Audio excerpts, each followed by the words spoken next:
going on? How y'all doing? How's everybody? Great. How are you?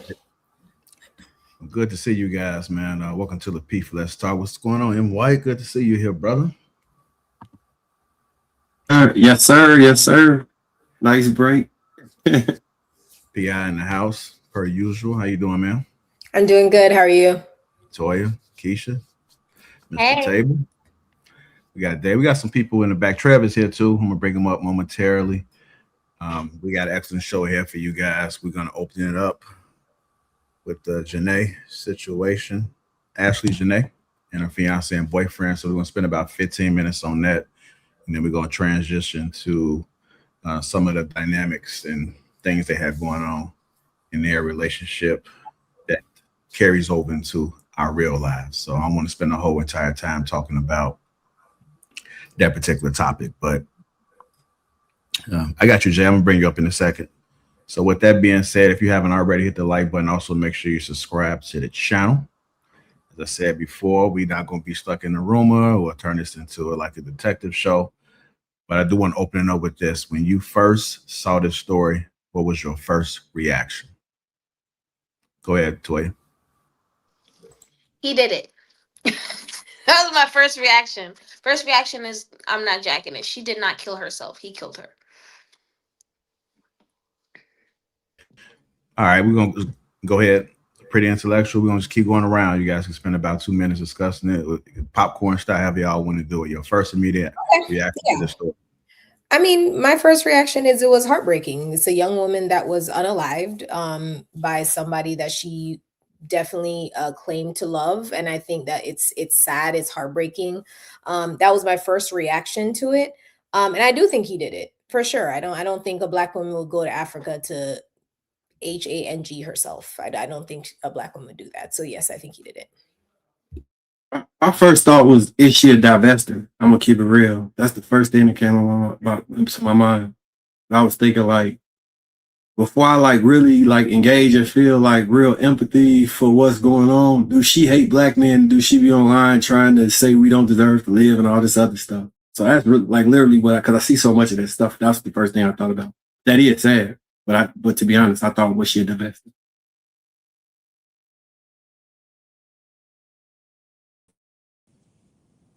I don't know if you guys can hear me because my connection is a little crazy. You can hear it's just a little low. If you just talk a little louder, you'll be good. Okay.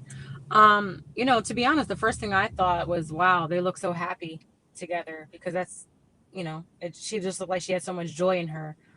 So it really is like a reminder of, you really don't know. So to be honest, I think that he did do it. Nothing else makes sense to me.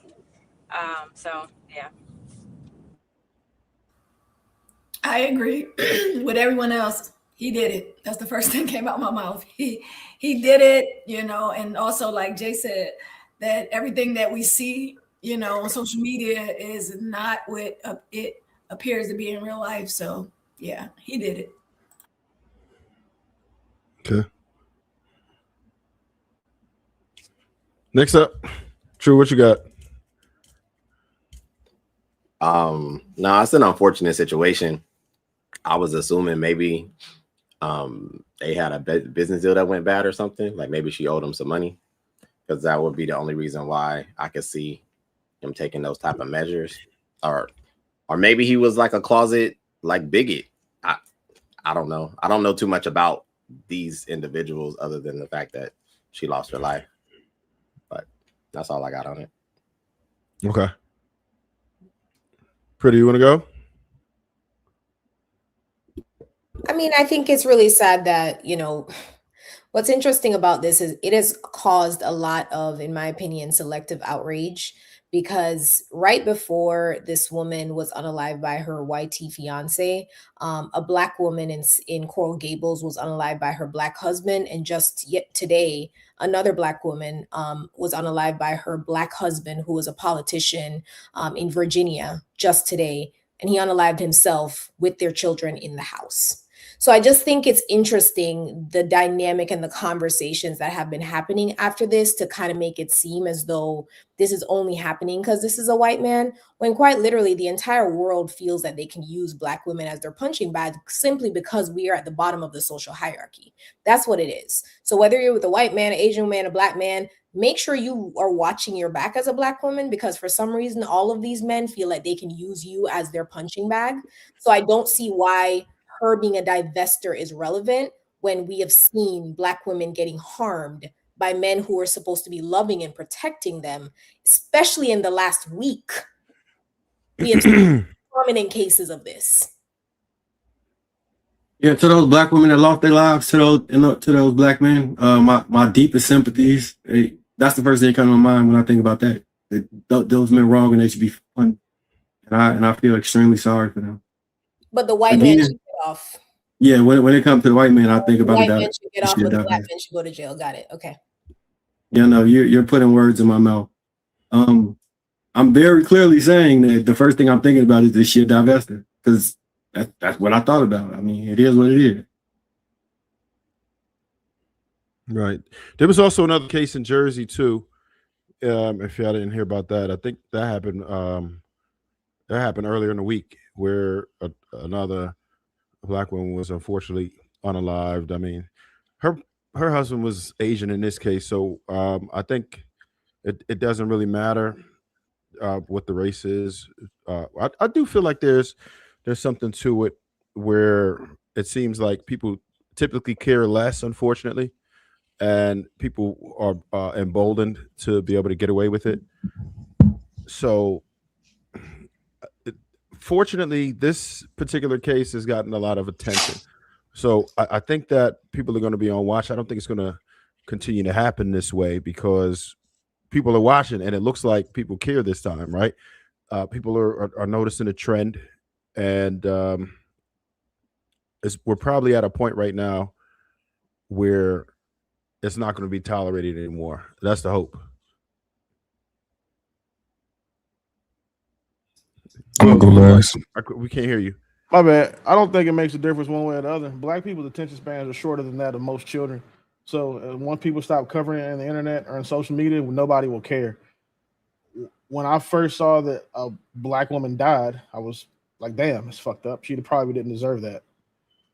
Then when I found out that she's a divester, it doesn't make me any less sad, or think that it's any less fortunate she lost her life. It does put a cap on my sympathy, though. I'm not going to ever feel as bad for a woman or anybody who was vehemently against me, spoke out against me and my kind, was disparaging consistently against me or people who look like me. I would never, ever, ever be sad about that. Like that's like me being sad that David Duke dies. Like that man is specifically, one of the heads of leadership of the Ku Klux Klan and all those other alt-right movements. So, as a human, when he dies, it's unfortunate. But as a person, I couldn't give less of a damn. And the guy in Virginia, that was a lieutenant governor that shot and killed his wife today in front of her children. Well, not in front of their children, but with the children in the home. The sad part about that is, one, she was on the record for being abusive towards him. So does that mean she deserved to lose her life? Obviously not. The saddest part is that the kids, when they called 911, they said their mommy is bleeding and she has a lot of holes in her shirt. That's the part that bothers me. It's the two adults loss of life, him killing her. No matter how bad or abusive she was, don't think she deserved that. The fact that he killed himself, to me, just makes him a coward. So I have no sympathy for him. The only people I feel sorry for in that entire story, just in totality, are those kids. Can I also just chime in by just trying to find exactly what tweets she said? So on 3/20/2026, she said, "Black men hate me on this app and I still have nothing but love for them. My dad is a Black man. Can't lose that over a few lost souls and trolls." The next one she posted on 2025, she said, "It's crazy. I genuinely want everyone to find happiness. I don't care what race, gender, ethnicity, whatever. They seem to think their care pours over onto us." So this is her saying, I want everyone to find love. I don't see why you guys are hating on our relationship. There's also some tweets about her. Somebody said allegedly, I have not found them yet, about her being colorist and saying she wants light-skinned babies. That's not anything against Black men if she's saying, I want light-skinned babies. Now, there's one tweet here where she said, y'all got to stop pedestalizing white men for finding Black women attractive. She posted that. And she also posted, every day Black men wake up and find new ways to embarrass us. And if you probably use that in context, a Black man probably did something stupid. Like, I'm not really seeing the vitriol that y'all are saying she had for the Black men to show she's a divester. If anyone can show me the tweet that she has said spewing hatred similar to the other Black man a few years ago that was unalived by his white girlfriend, where he said he'd rather screw a white dog before he screws a Black woman. If y'all can find something close to that to justify you saying you have no empathy for this woman, actually, don't even justify it, because y'all wasn't gonna have empathy anyways. Empathy for him either. Everyone else. I'm sorry. There you go. I didn't have any empathy for him either. So That's okay. But my question is, he said he wanted to screw a dog over a Black woman. This woman said, yeah. what? What did she say exactly? Is my question. Yeah, I'm curious, what was the like outside of the 3 tweets I've been seeing, well, not, they just didn't seem that bad. So like, what else do you guys pretty much are basing the, you know? I just think that regardless, who's you guys? I'm sorry, I apologize then. The men who are seeing this as an opportunity to turn a blind eye, and I guess who saw that her actions was maybe something that she said is a reason to turn a blind eye. For those individuals, I'm curious, what gives you that justification personally? That wasn't my point. I just said that there's a cap on the amount of sympathy I have for someone who hates Black men in general. But anytime that you guys want to check someone's social media or TikToks or anything, I would suggest you guys use a website called the Wayback Machine. What that website does is it archives pictures of your webpage every day. So a lot of the things that this lady has deleted and since taken off her social media, which if you look in the previous 2 weeks, there's been a significant portion of her social media presence that has been deleted in the past 7 days. So before we defend people based on what we can see, we should also do our due diligence to make sure that we have a complete picture of who we're defending. So Montana, I'm sorry, I'm confused. What's happening right here? Are we like trying to defend the fact that this lady just lost her life? So that's not what we're talking about. Like, what are we talking about exactly? Hold on, too many mics. No, it's not too many people talking. It's like, this is the thing, right? Nobody interrupted her. Nobody interrupted Pretty interrupt me. So wait till people are finished talking before you start. Like if the middle of my sentence interrupts the beginning of yours, it's not your turn to talk. Mont, to answer your question, champ, the stuff that she was saying was, controversial. And I believe it was mostly for content, to be honest. I believe that she was saying things like, Black men are inferior to white men, all of that type of stuff, that rhetoric. I just think it was because it was for content. However, she did say it. So for people to take her at her word, I don't have an issue with, I can understand why there are so many people saying like, well, she deserved it. All of that. I just don't agree with it. Nobody deserves to be killed for their beliefs. Yeah. Nobody. To Pretty's point, Black women typically are most likely worldwide to be victims of unnecessary crime, crimes of passion, and also crimes by an intimate or a romantic partner. And it is because worldwide, Black women are typically viewed as disposable or something that is just fetishized or as a novelty. They're not looked at as humans, they're looked at as objects. And there's no argument that can be made against that worldwide. In America, I don't believe that's the case. I will say that a lot of times Black women are the most sex trafficked women also of all ethnicities. Something else that I've seen from my professional experience. But to say that because this lady is the divester, she deserved it, that's unfair. If you cap your sympathy, like I have, like again, I'm not ever going to feel too bad about somebody who hates me dying or something bad happened to them. But as a human, I will feel the commensurate level of empathy and respect to the situation. I also can't necessarily judge that white guy either and say that he did it because I don't have enough information to make that assumption. I don't have enough information and they said that she was gone for 15 minutes. I mean, she was looking for a charger. They said they'd get her one back, and they came back 15 minutes later, and then they found her dead in her room. That 15-minute span, a lot can happen. But what I also do know is that in that resort they were in, there's cameras on every floor. So the story will be told, and I don't want to be on the wrong side of guessing or speculating until after I have enough time to do my own research. Yeah, I guess if we could specifically, because I said I've been seeing 3 tweets, but let's say the people have been getting stuff from the Wayback Machine. I'm curious, what have they been getting, and what is that? What has that been saying? Because my hunch is that she said certain things, and that people are responding on how they felt when she said it versus what she actually said. Right? That's just my hunch, right? Because people haven't been sending me. I just been seeing the same 3 vanilla tweets, right? And I guess I'll take my turn in general. I remember when Kevin Samuels passed, and I remember all of the things that women were saying about him, and how during that moment I thought like how distasteful that was, and like where are we at this point if people feel like they can drag people who just passed based on disagreeing with them, and maybe they said some things that are distasteful that might seem mean sometimes, right?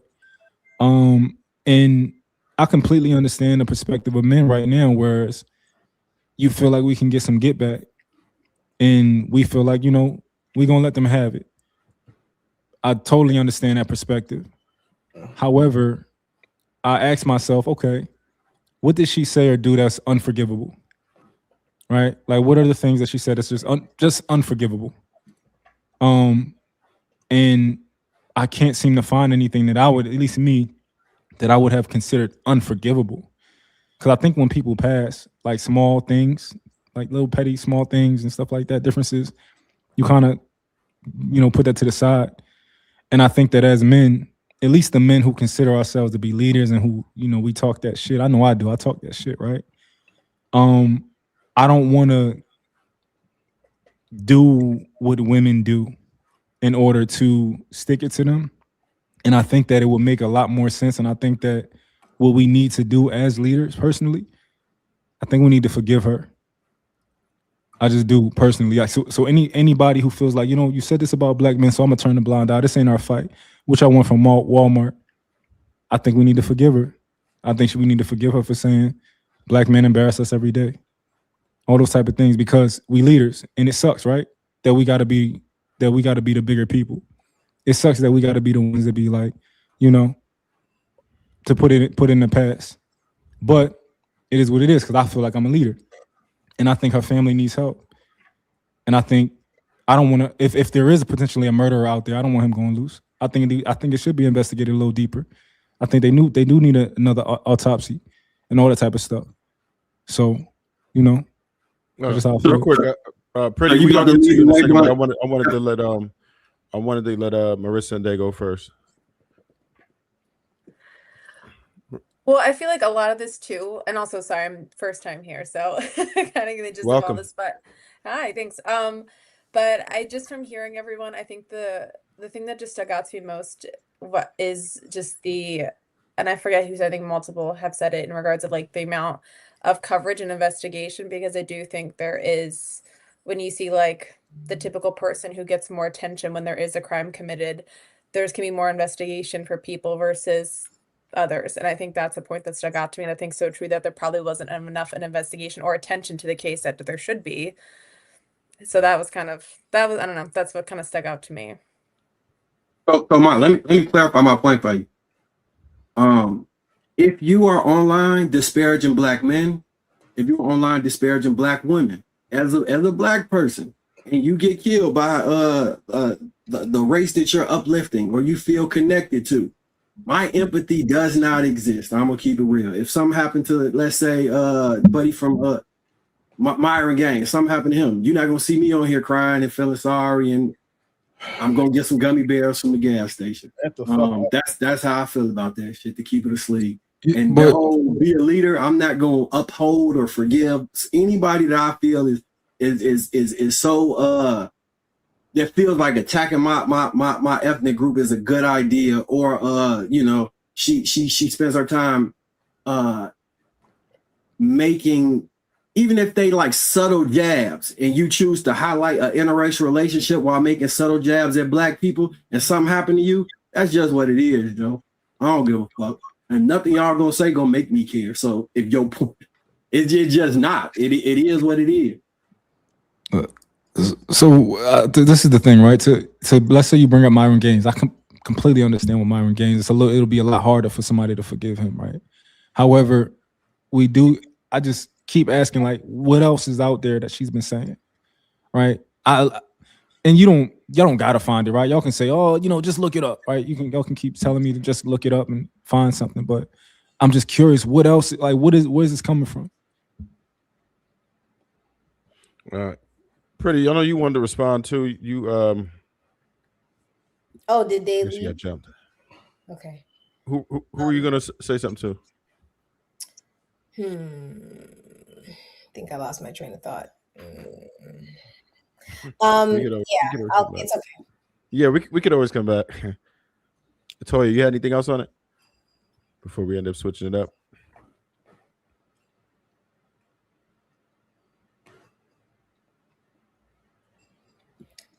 No. Oh damn, she likes that. If I can add some, Trip. Go ahead, Pretty. Go ahead. No worries. So then let me just go ahead and chime in here. Let me say this.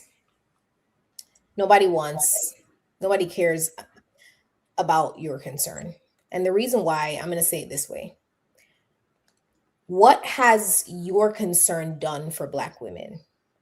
How has your concern protected Black women? What has been the return on investment for your concern? Has there been a time that your concern for Black women has actually helped her stay alive, helped her keep an apartment, helped her protect her kids, helped her put food on the table? What does your concern do you exactly? Because when we sit here and talk about I don't have empathy, it is in us not to have empathy for each other. That's a part of this whole system. So whenever a Black woman gets harmed, if you're weak, you're just going to say, I'm not going to have concern because guess what? My concern is cheap anyway. It can't produce anything. But here's what I will say, right? When George Floyd was unalived and we found out that he wasn't the best dad, he was possibly on smugs, may have committed a couple crimes here and there, that did not change Black women's support level, not one bit. In all actuality, there were more Black men who said, "Ooh, well, actually, forget it, because it turns out he was a criminal." Black women still stood 10 toes down behind that man, right? And was able to shift a crap ton in the political and corporate arena behind that. So our concern does something. My question is, what does your concern do? Has there been a time where Black men's concern for Black women has shifted anything? Like what does your concern do? Because all you're going to do is sit by and say, I don't care, because if you did care, you couldn't do anything anyway. So you have to say you don't care to save face. That's fair. So Pretty, let me ask you this. Your concern means something to who? Who is the group that your concern is swaying? So you want to answer my question with a question?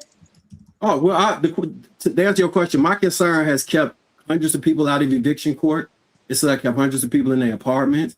It's made sure that my kids and my wife have a place to live. It's made sure that I've been an active father. It's made sure that I've assisted with basketball and those type of things. It's made sure on an actual interpersonal level. If you're talking about systematic, I'm not changing the system. You are correct when you say that. Now, let me ask you this. Who is the group that you're representing when you say, what our concern, our concern matters to them so much that it changed the system. What group was that, Pretty? Who are you speaking about? Our concern matters to them? When you're saying that Black men's concerns don't matter, but Black women's concerns matter and move things, who are you speaking about Black women moving? Black women.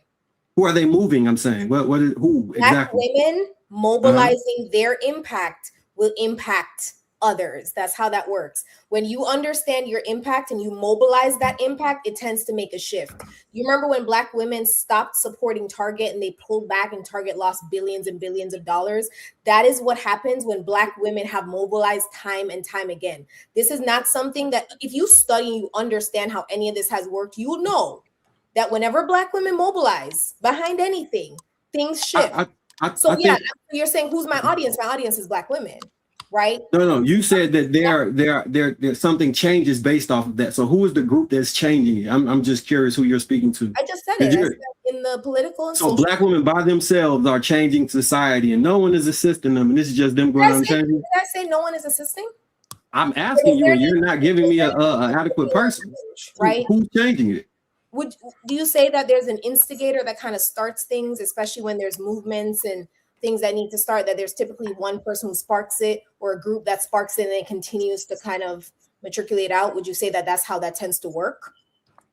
My question to you is, who are they influencing to do change? Because you said that Black men have no influence to change. Who are they influencing, and who aren't Black men influencing is my question.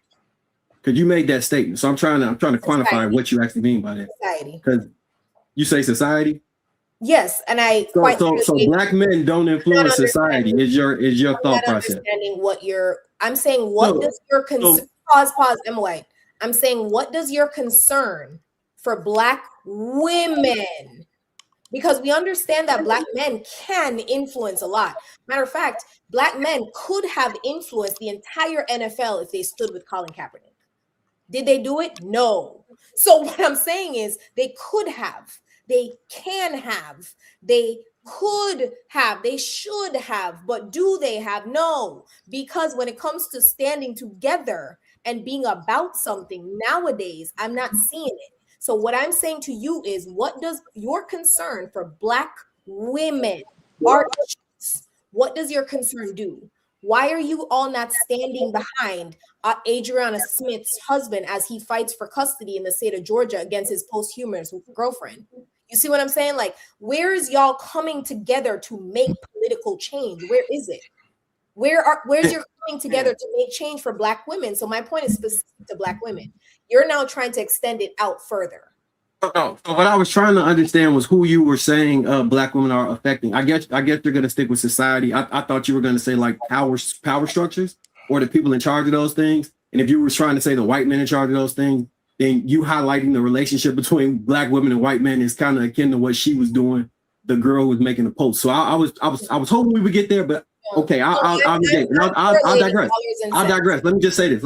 I'll digress and say this. Yeah, sure. I think it would be false to say Black men don't have influence when the whole damn world act like us or emulate us at every damn turn. You know, I think that would be kind of foolish to say, but I don't think that's what you were saying. I think when you talk about the societal swing, I think that's a lot of propaganda, because the DEI that came forth as a result of George Floyd, that didn't help you. That didn't help me. That shit went to white women. The movements that got pushed, the majority of DUI recipients were white women. Same with affirmative action. That shit went to white women. So this whole Black women is changing.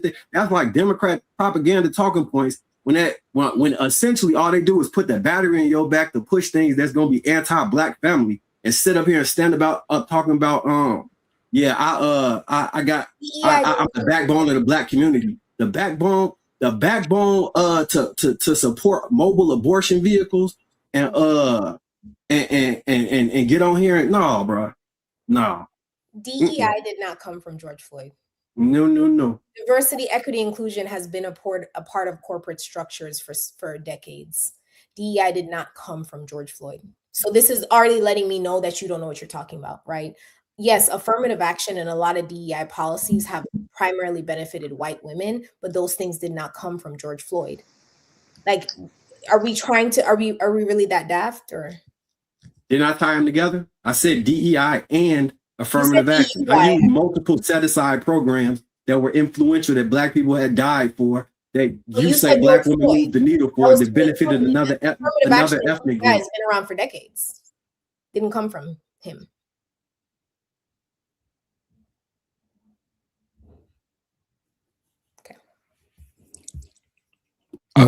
One thing I wanted to say is, like, so obviously we had, everybody can see the war that, men and women are at, like this whole shit. But I'm just curious, when does it end? And how does it end? And who ends it? That's my curiosity. The one thing that black women have affected and changed in mass in the past 20 years doesn't benefit black women either, unless they're gay, trans, or bisexual, because the number one thing black women have supported in the past 2 decades is the advancement of rights for the LGBTQRS elemental P plus plus multiplication sign community. So that would have been a great point to prove or to stand on in white. But again, when was the last time you saw a female civil rights leader lose her life for what she believed in? When was the last time you saw a black woman losing her life to protect that of strangers? It's just, when it comes to sacrifice, the ultimate sacrifice is the loss of life, and that's not something that black women do in mass or in minor. It's few and very far between. So the fact that we're even here comparing this lady to, dating a white dude, but just because she didn't like black men, that's not the conversation to have. The conversation to have is like, is her not liking black men and speaking out on black men worth the vitriol and hate she's receiving? But most of the black women in these spaces are going to have to be very careful, because they have the exact same amount of hate and vitriol for Kevin Samuels. They have the exact same, they will have the same amount of vitriol for, like you said, Myron. Well, Myron, I think those niggas deserve it. But a lot of these other men who are out here who they think are speaking against black women, like people swear Kevin Samuels hated black women because he was critiquing them. But again, we do understand that most black women feel like any type of critique is an attack on them, because it's an attack on their identity. Even if you're telling them to be better, even if you're telling them to do better, even if you're telling them to expect better, it's an attack on them because you're telling them what to do. Okay, we just can't say that this is the same thing. That girl didn't like black dudes. That's one. But she wasn't. Where does that come from?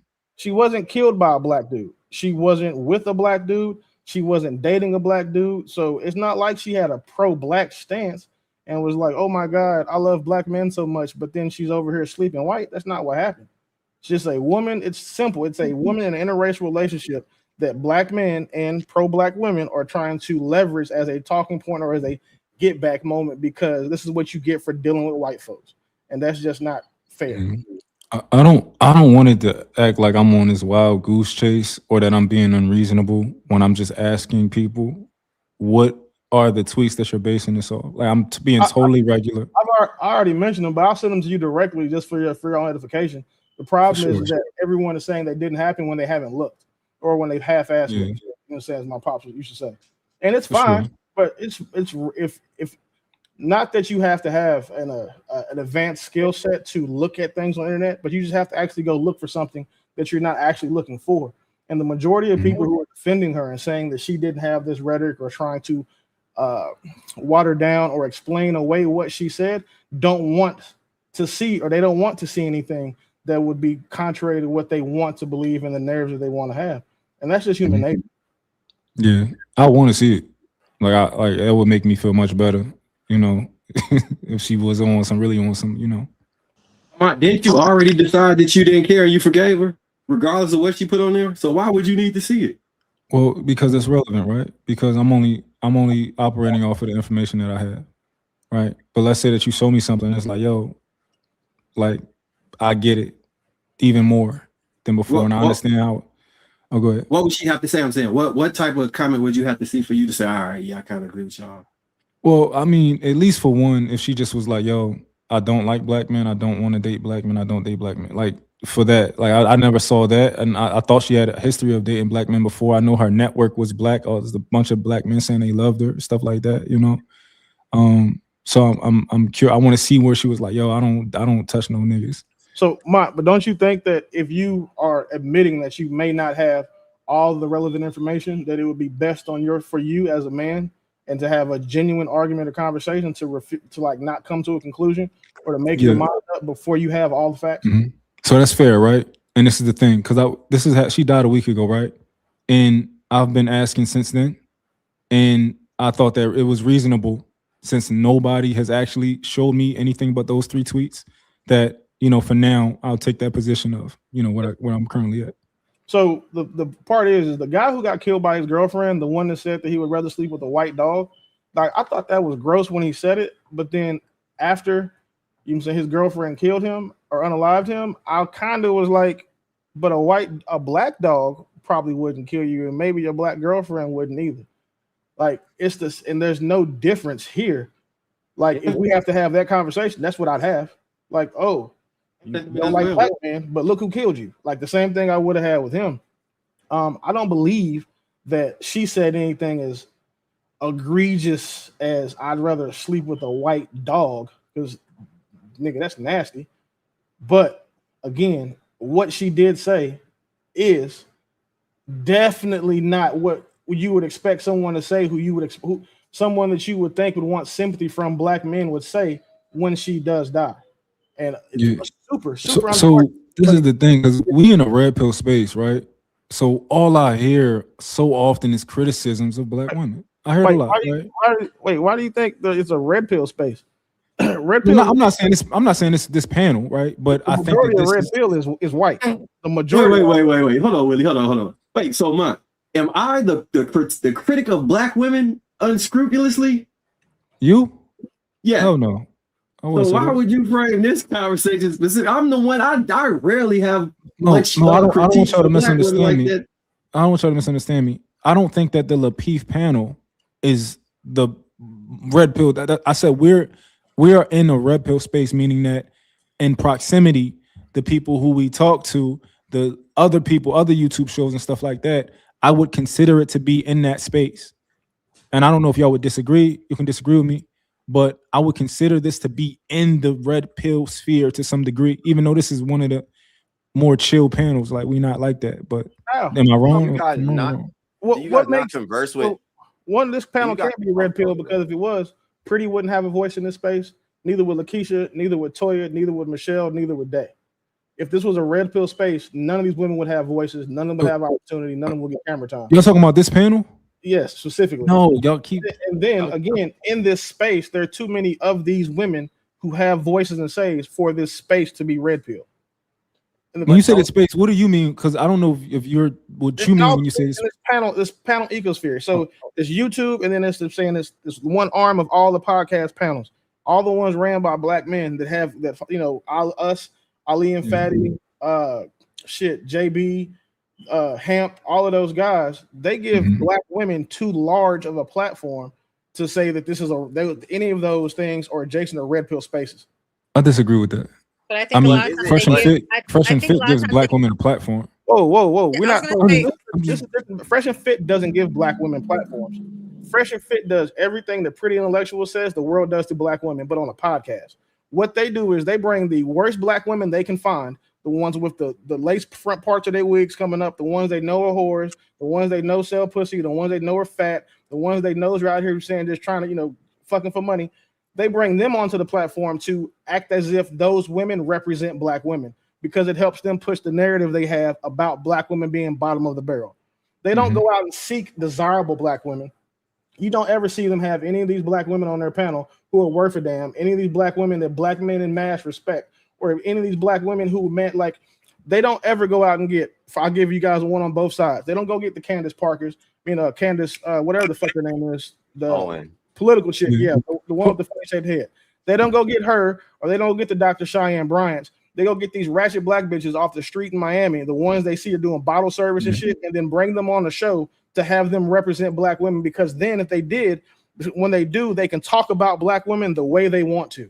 They can call, they can say they're all trash, they can say they're all stupid, they can say they're all dirty. All of those, I'm saying, misandrous talking points that those guys have, and that they have somehow rolled up into the red pill space. That's why they do that. Red pill wasn't about being misandrous or saying being hateful towards women. Red pill was created to educate men about the way women work. But objectively, my bad. I was saying objectively, fellas. I mean, don't other men talk about the proximity of women that they're around? White men talk about white women. Latin men talk about Latin women. Why is it that when we are brothers and a part of the community, the moment we hear black women being critiqued, not necessarily criticized, but critiqued, everybody want to be sensitive? Personally, don't understand that. If we are in proximity to these women and we see something that is egregious, we should be able to point that out. We should be able to hold them accountable and not everybody be hyper frequent. I want to make sure you understand what I said, right? So I was saying that we critique black women all the time, in this space. So I don't know if y'all thought that I was saying that critiquing Black women was bad, but all I did was acknowledge that the men here critique Black women all the time. Like when she's, go ahead. But to what you're saying, that is a common practice amongst men that predominantly date their own type of women. Most men do this. This is not a new thing. White men talk about white women. Latin men talk about Latin women. So it's not a phenomenon, is what I'm saying. I have nothing to say about a white woman because I've never dated one. So I'm not going to have any commentary about white women in relationships. I'm not going to have any ideas or opinions about what white women are doing in their relationships because one, it doesn't affect me. Two, it's not something that I seek out. And three, that's not the group of women that I date. So of course, Black men who only or primarily date Black women are only going to have conversations about those things. But that's what I'm saying. So the question is, what went wrong? So that's what the original question was. What went wrong when she died? Like that's a conversation. Right. She was killed. Well, we get that, Willie. That's what went wrong. Nothing else. I think a part of it is, a lot of times we are only viewing it from a standpoint of what we see on social media. I think that a lot of times these relationships that we're viewing, because we're all making assumptions about everything, right? And what people post, and the saying goes, people are not what they post to be. So all I've ever seen was, so-called happy relationships, between the two of them, whether white, Black, indifferent, whatever. But I think the real question here is relationships look perfect on the outside, but, what went wrong on the inside, where now we're questioning what it was, because it looked perfect, but what went wrong? I look perfect to you. Everybody's social media look present. Like I could count on 3 fingers the people who show like a real life on social media, the good and the bad. Everybody else, their social media just a highlight reel of what they want the world to see. Nobody's posting like when they stressed out or talking about when they're stressed out or when they're trying to find an outfit to go to the club but they can't find one, so they stay home. They don't post their movie night and sipping wine, eating cheese and shit. Or like when niggas the money is low, they don't post talking about that. Or when they can't, they want to go buy a car and they can't afford it because their credit's bad. Nobody talks about like the real life bad shit that happens to people on a regular basis. So for anyone to expect that just because a group like what's the chef nigga and the annoying fucking girl that just got divorced? Christy Sarah. Oh, Christy, yeah. Everybody thought they was perfect until shit was proven that they weren't. That's the same thing. Like this is nothing new. It's the only thing that went wrong here is that she died. That's the part that went wrong. That's the most egregious situation about this entire thing. Sorry, go ahead. So the question is, how does a relationship look this good on the outside, but still leave people asking what went wrong? My problem is I think we're a little bit too invested. We need to divest from celebrity. Overall, we need to divest overall from the idea of celebrity. The fact that y'all believe it is anybody's jobs to come on this app and tell you the worst of the worst in their life is dumb. Do you think I'm getting on the app to tell y'all, oh, I'm feeling constipated today? No. What are we talking about? I may like get on the app and say, hey, there's this quote I really liked and it kind of inspired me. Let me send the inspiration out to the world while I'm in the depths of depression. You see what I'm saying? Like, because it is not our responsibility to share our lives with the entire internet when you should know that because it is a human experience, that means everyone will have a human experience, which means ups, downs, arguments, fights, all of the things. So the fact that we're even looking at a couple at all and saying, they're the epitome of what love should be, and if they break up, I won't believe in love ever again, is dumb. It's dumb. It's always been dumb. It's always going to be dumb. And so to answer the question is, how does it look good on the outside? Is because everyone presents their best to people they don't know, as we should, right? We present our best to people we don't know. And then we hide our dirty laundry, as a lot of our parents told us to do. So that's how that happens. I'd like to second that. I mean, I think that is literally the epitome of every day people every day. They're not throwing their shit out there. And the thing is, like, what went wrong? And what Willie said, she got killed. It's probably a normal relationship, and something happened. I don't know if there's anger issues. I don't, we don't know, right? But this happens all the time. Every I day. see all the time. People get killed, whether it's domestic violence, whether it's wrong place, wrong time. These things happen all the time. People divorce, people break up, people have fights. It happens all the time. We only see what's in social media, and then whoever decides they want to make a big deal about one particular thing. Yeah, she's a beautiful woman. Maybe somebody could be a YouTuber, just a clash. She's white, she's black. This stuff happens all the time. So I think it could be, let's just think it could be a normal relationship, and somebody didn't heal or didn't deal with the shit that they had going on. And so they had anger issues. They got into an argument. They were separated, whatever the case is. And he killed her, No, that's we suspect foul play potentially. Right. Speculation. Yeah. If it's found that he did anything to that Allegedly. lady, I hope that he gets the death penalty, and I hope they make his wife and his mother and father and children watch. There's no reason for any man to kill a woman that he's in a romantic relationship with. That's not, there's never a justification for it, regardless of what she did. Again, you come home and catch her with 3 niggas and a midget, you still don't kill her. Like, that's not how that's supposed to go. There's no area in which we can say that she got what she deserved at all. So can I ask you this? Do you think that there is ever an area where people can say that somebody deserves? Yeah, fuck yeah, easy. But how do you know? I'm not saying like it's not. I don't want to ask the question of how do you know she didn't deserve it. But like we only see what people put out, so we don't know who she is as a person. I'm just saying if it's not her, somebody else. We don't know. Okay. So you're saying based on that, I would say that she doesn't deserve it. One, because she's little and he's big. So that's the divide of power. There is no world in which you have to tie a sheet around a woman's neck to restrain her from doing anything. Like, that's a lot. That's a lot. Like, and you see what I'm saying? This: what if they were? I'm just saying, what if, because this scenario happened? What if they were having sex and they were into? And she didn't deserve it, with the sex. No, I'm not saying that. But what if I've seen it where the opposite? A woman was, strangled her, the guy she was with, because they were having this intense, hardcore sex, and he ended up dying. Well, the problem is, it's like when he tried to cover it up, if that's what happened, and that's where the problem. What kind of sex does a couple have that requires you to be hanging by your neck from? Like from the child. I'm just curious. No, I agree. I don't know. I understand autoerotic asphyxiation better than probably most. But what I'm saying is the way that she died.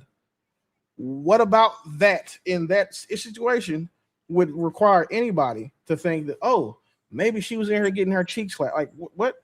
Mm-hmm. That's not like. Have we all seen or read the non-social media version of what took place? I actually think she might be on to something. I ain't gonna hold you. I think that's a possibility. Have y'all heard? Just saying, I've seen it before. That's all I'm saying. I've seen it before. I'm not saying I don't believe that anybody. Well, I shouldn't say anybody, because there are people who, But anyway, I don't think that any woman should. I'm not even gonna say that.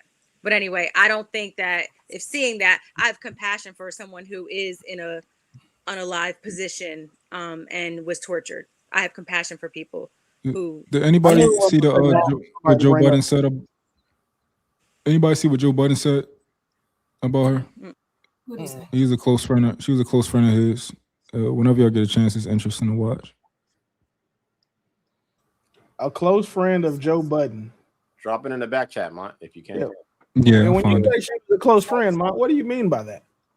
I mean, close friend as far as like. He had a birthday party. He invited her 2 years in a row. In the 3rd year, he said, "Yo, I'm gonna call you. Like, you coming? You coming to my birthday?" So that type of friend. So he was trying to smash? No, not at all. Like just like close friend. If he did, he didn't say that, but he was just talking about her and her, her guy and stuff like that, and how much of a friend and how everybody loved her, stuff like that.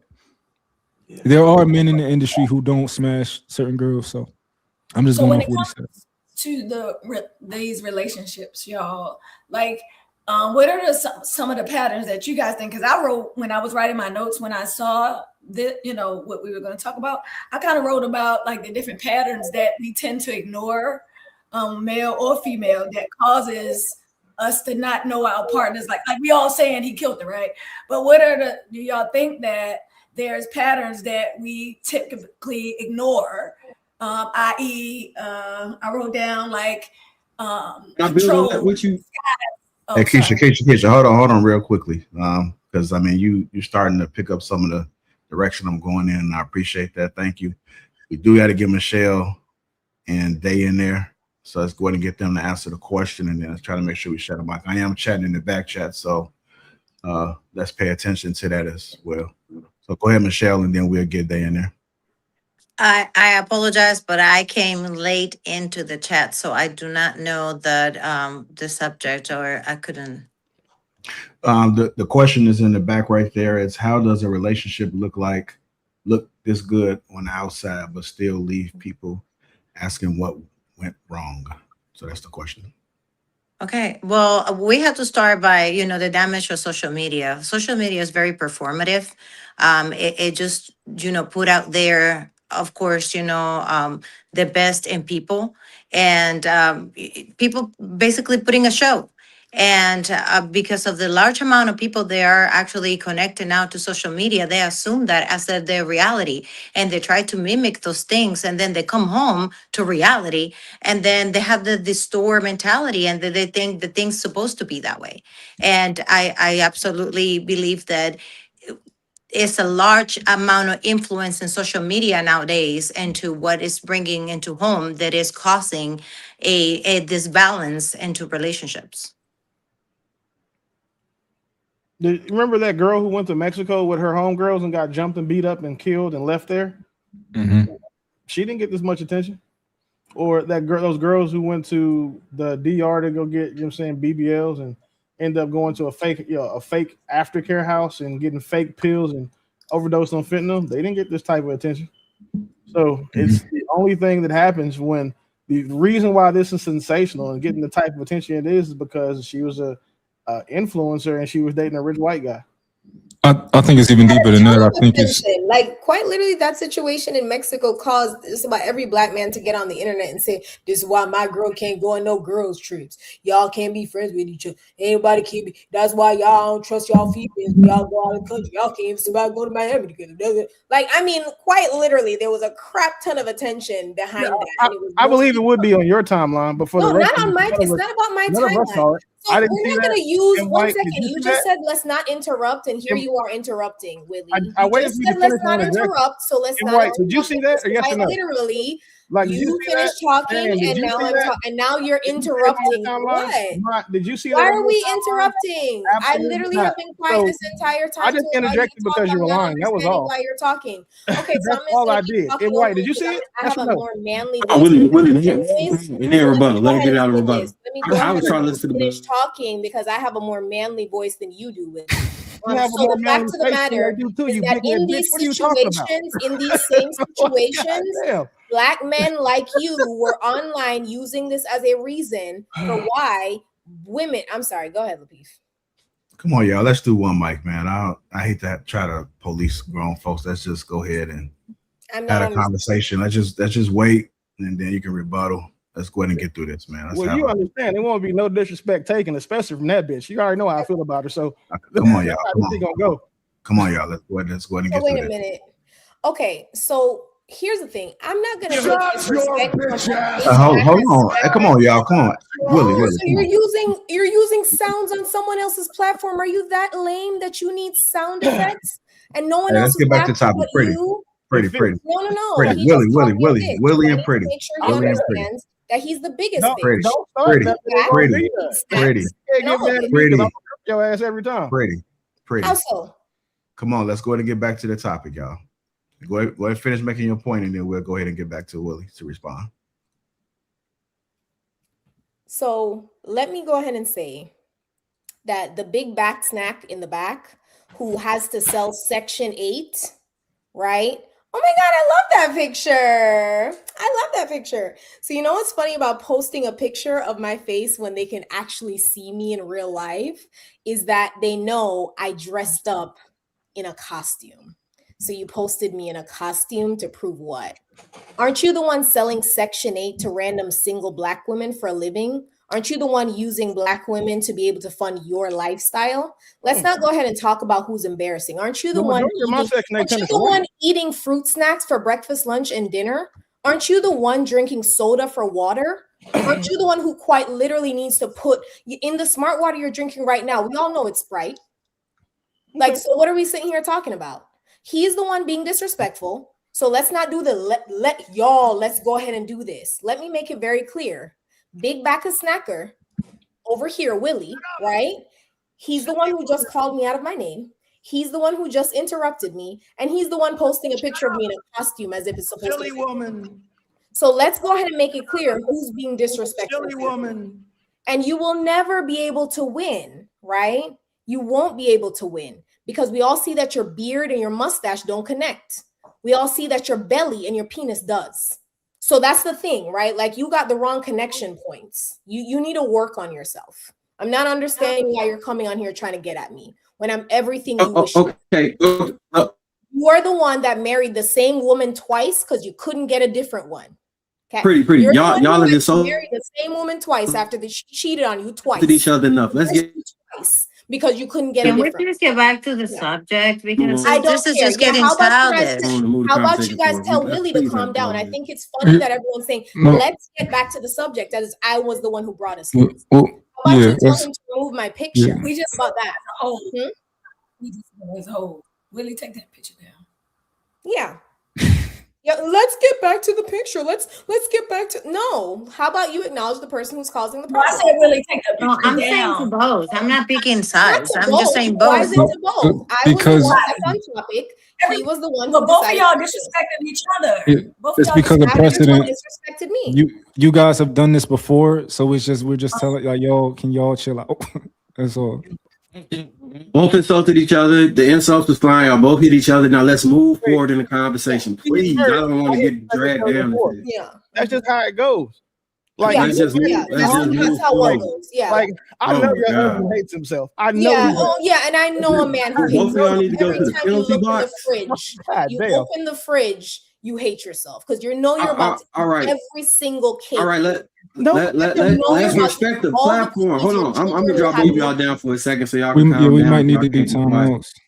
Yeah, because we just trying to move forward. This not a fighting William Pretty L. Yeah, well, please, let's just move forward. Somebody should have stopped him because he's the moderator here, is he not?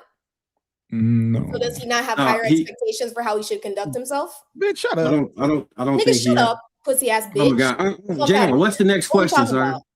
Because the only time you're jump back in and direct the flow of the because I don't know what the next question is. When you're getting bent over. Pretty and why are Willie. we saying pretty?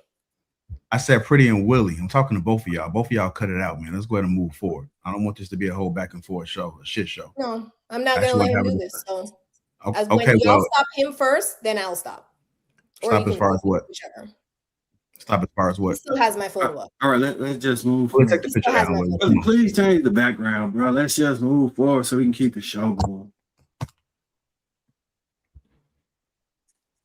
All right.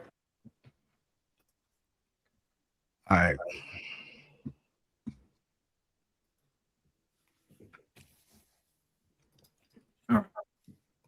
Sorry for the intermission, ladies and gentlemen. Hold on. Get back. Hold on, let me get Day in there because I know she haven't had a chance to respond yet.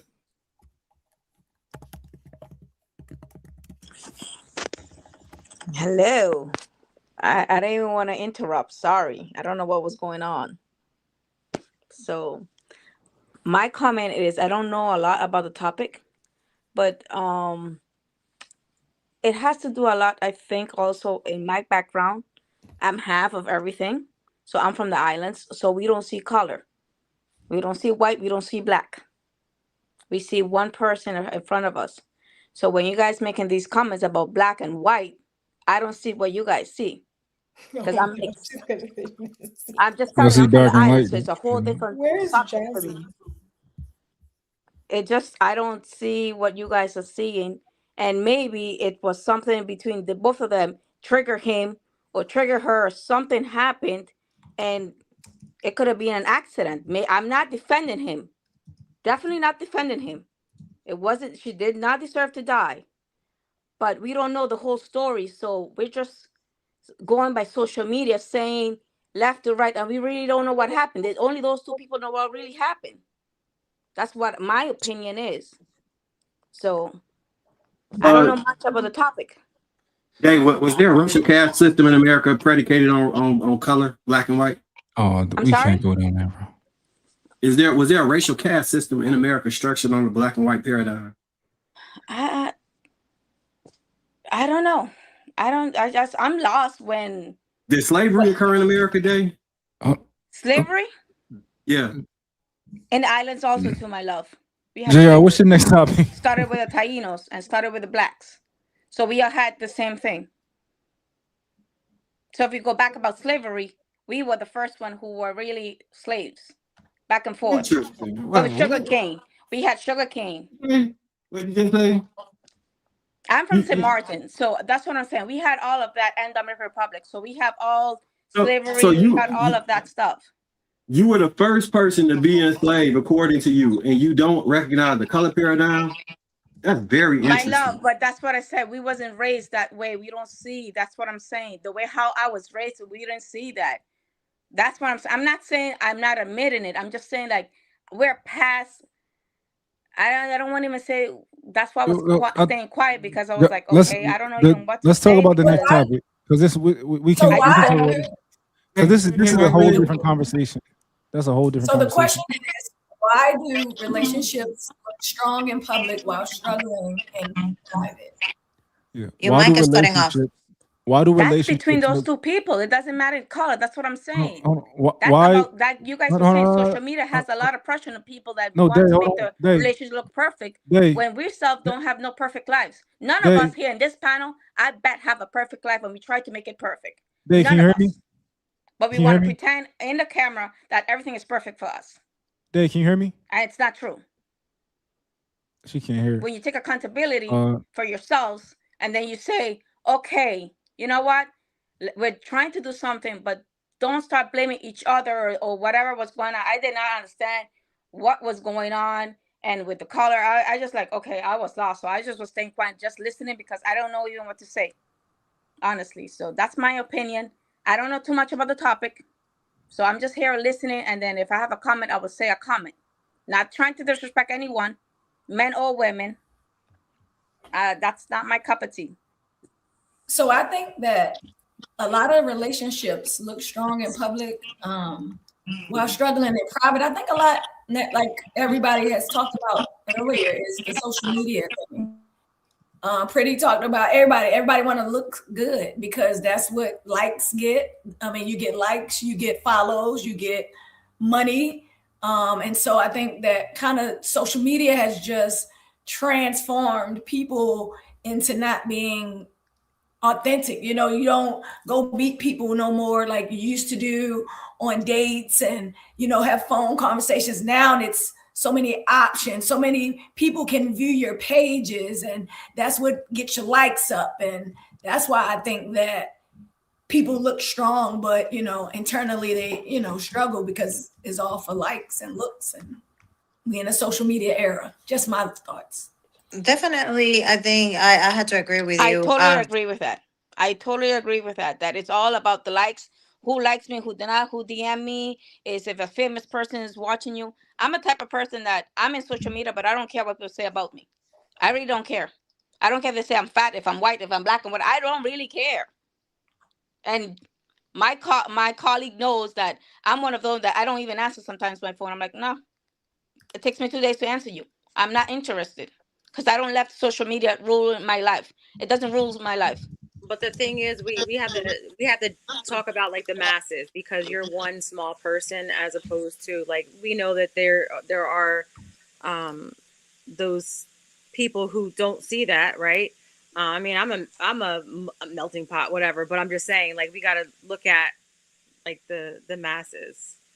And I think a lot I of what think you are saying is like culture. Like sometimes there's certain things that you don't see because of your culture, or you don't understand, or may not agree with that view just because of your culture. And I'm sorry, True. I think it was True. Can we say something? Sorry. Oh, I was gonna say that I think it predates social media. Social media is just a medium now, but I think we're socialized to play the whole relationship looking good. This is an American thing. This is a trope. Most relationships have always, in my opinion, dealt with some of the same things we're dealing with now: lack of communication, economic differences, whatever it may be. But it is commonplace that in a relationship, people are trained to pretend like they actually like each other in public, around family, around coworkers, and then behind closed doors. Unless you're really intimate with these people, you don't know what is truly happening.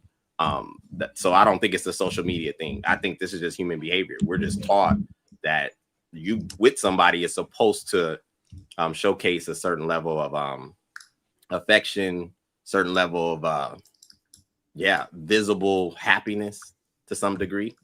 Well, I just think keeping Go up ahead. with the Jonases has existed since I can have, a frontal lobe and within myself. Before it was not that noticeable because you were not getting rewarded through social media. So, but definitely keeping appearances, it has always existed. That's what I was saying. I mean, it was TV at one point, it was magazines at one point, it was newspaper articles at one point. So this is not a new thing, Had escalated? Absolutely, because now people are getting paid for being performative and portrayed out there a fake life. And then, they gave rewarded money and all this sponsorship and all the good stuff. And then people, it's so in your face that people believe that that's what life is now.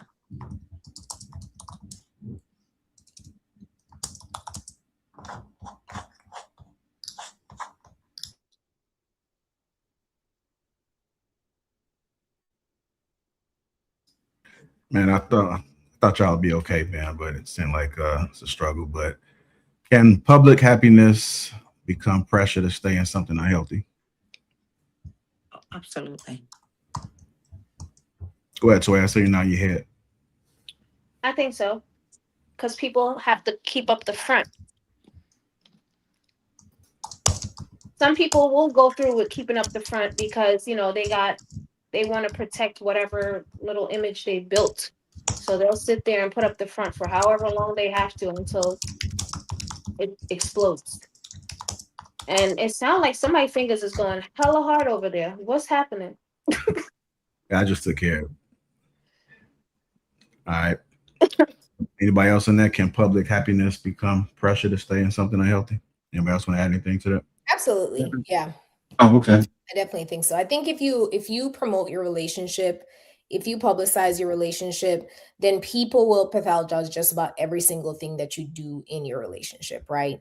So if somebody sees that he takes you out and he opens the door, then the next time he doesn't open the door for you, then, oh my God, is something going on? Like he's not acting the way he used to because last time he did this time he did this.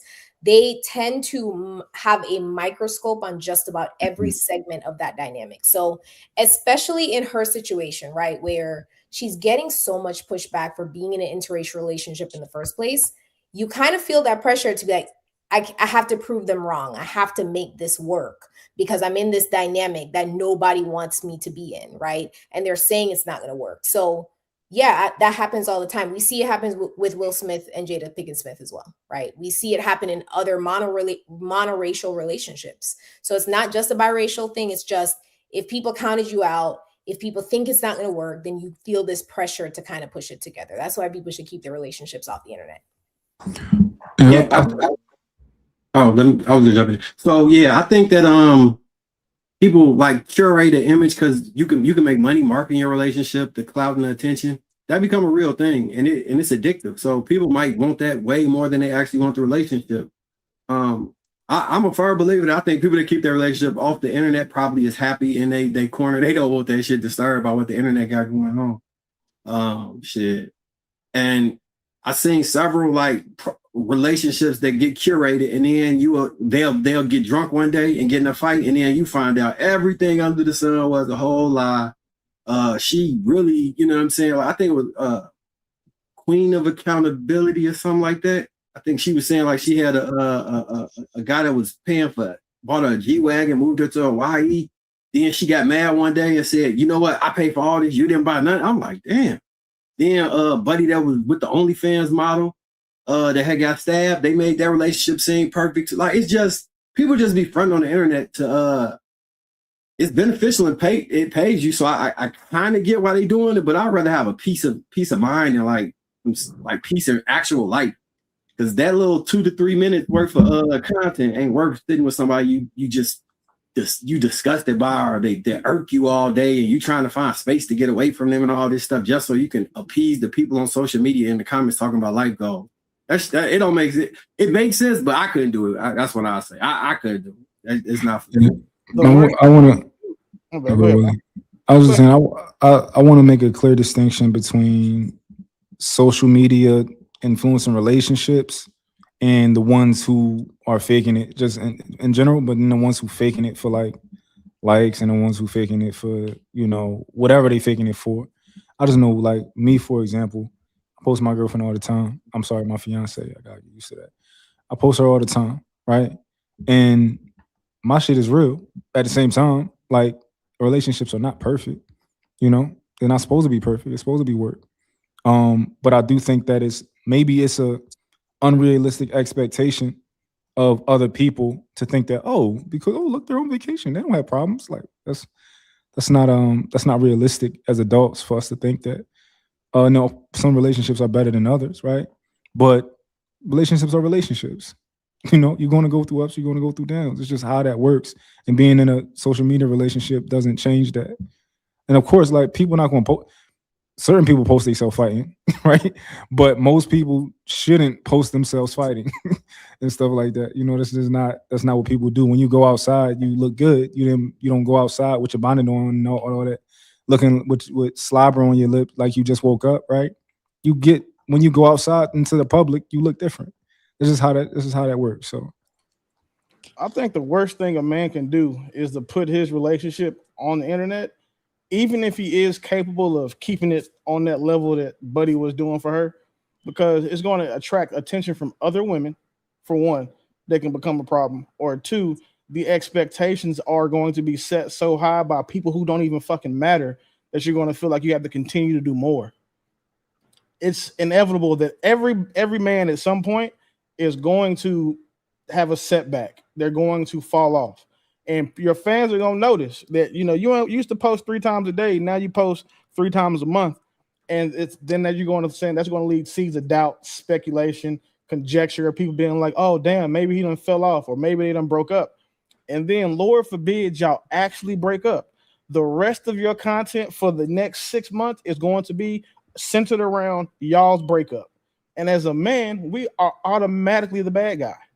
Anytime we break up, when a relationship ends, nobody goes to the woman and is like, damn, Toya, what you do? Why mom break up with you? Like, no, it's my dog. What you do to Toya? Like, she was so sweet. She looked so happy when y'all on these trips and shit. And now all of a sudden, because y'all not together, it's because of your fault. They don't know that you caught Toya, you know what I'm saying, doing some strange things for change. Like, they automatically think it's your fault because you're a man. So if it was me, I would suggest that everybody who's in a really happy relationship, keep that shit as far from social media as you fucking can. I think you can't listen to what other people saying. Like, for example, right? Of course, some people stupid, right? So people think they see my relationship, and if for some reason they think I'm this like super nice, soft guy, right? And then they'll see me in comments saying some shit that they wouldn't expect me to say. They're like, "Oh my God, who are you?" Like, fucking think I'm me. Like, I'm gonna talk how I want to talk, and I'm gonna say what I want to say. So you're in a relationship influencer, though. That's different. Like, your content is centered around your relationship, so you can't keep your relationship off internet because that's where your content is. The rest of us are not, could not, and will not ever be relationship influencers. We're going to keep that shit off the internet because we don't benefit from exposing our relationship to the degree that you do. You get paid from your relationship. Your relationship pays bills. If M White posts his wife online, I post my woman online, True post his, it's just gonna be niggas like, okay, they gonna look, damn, okay, so Willie do got a bad bitch. Damn, True do got a bad bitch. And it's just judgment for us. There is no upside for us putting our relationships online.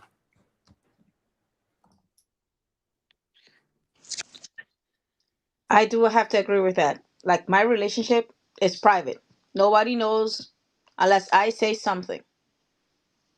I make sure it stays private. It's nobody's business.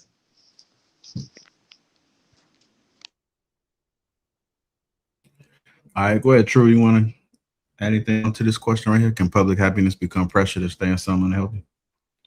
I think it's only if you make your relationship, like you monetize your relationship. Like Willie was saying, if you're somebody who is making that your brand, then sure, you're a product. So it's your relationship is contingent on your success and your reach and your viability or your legitimacy, whichever one works best. But that's again, and I hate to even say this, but Pretty said something about the celebrities.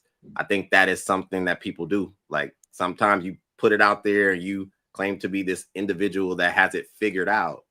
And relationship is what everybody's trying to figure out. So if you take that flag or take that position of, oh, I got it mastered, I got it cornered, well, yeah, that can be extreme pressure. And the reality is, if you're dealing with a person, you're going to deal with some kind of hell. That's just the truth. Like Ma said, people are people. Relationships all have some dark corners, some situation.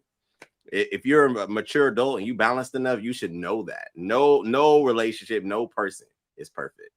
And I'll land.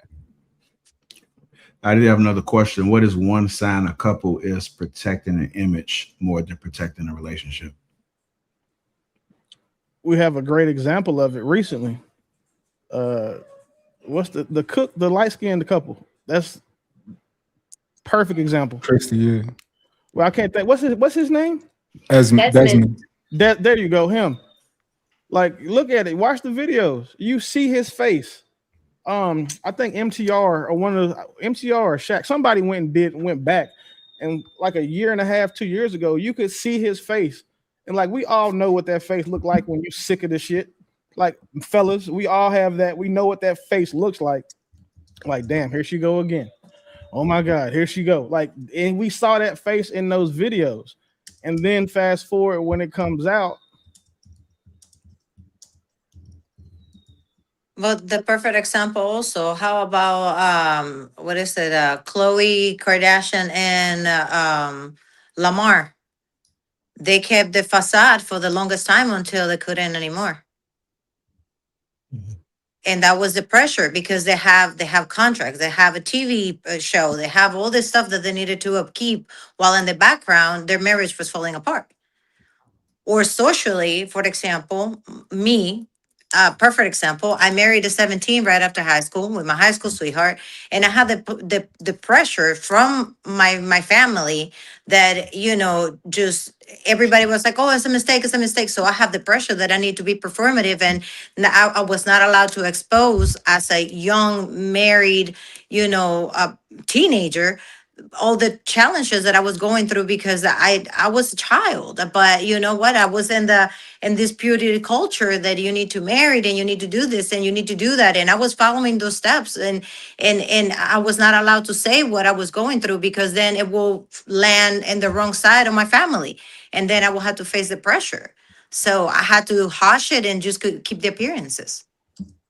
I think that applies to any Kardashian marriage from Kris Jenner down. We could say that applies to Beyonce and Jay-Z too, because nope, she was having a whole bunch of trouble in Paradise. She wrote a whole album about it.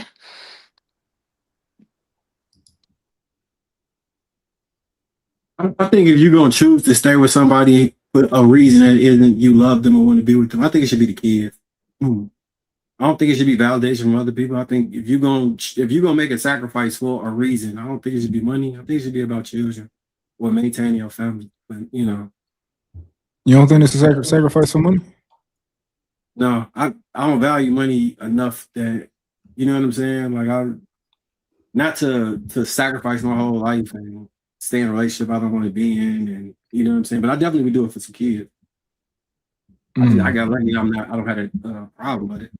If I wasn't in that situation, I'd just grit my teeth and muscle through that shit for real. It's easy to say, but how much money on the table though?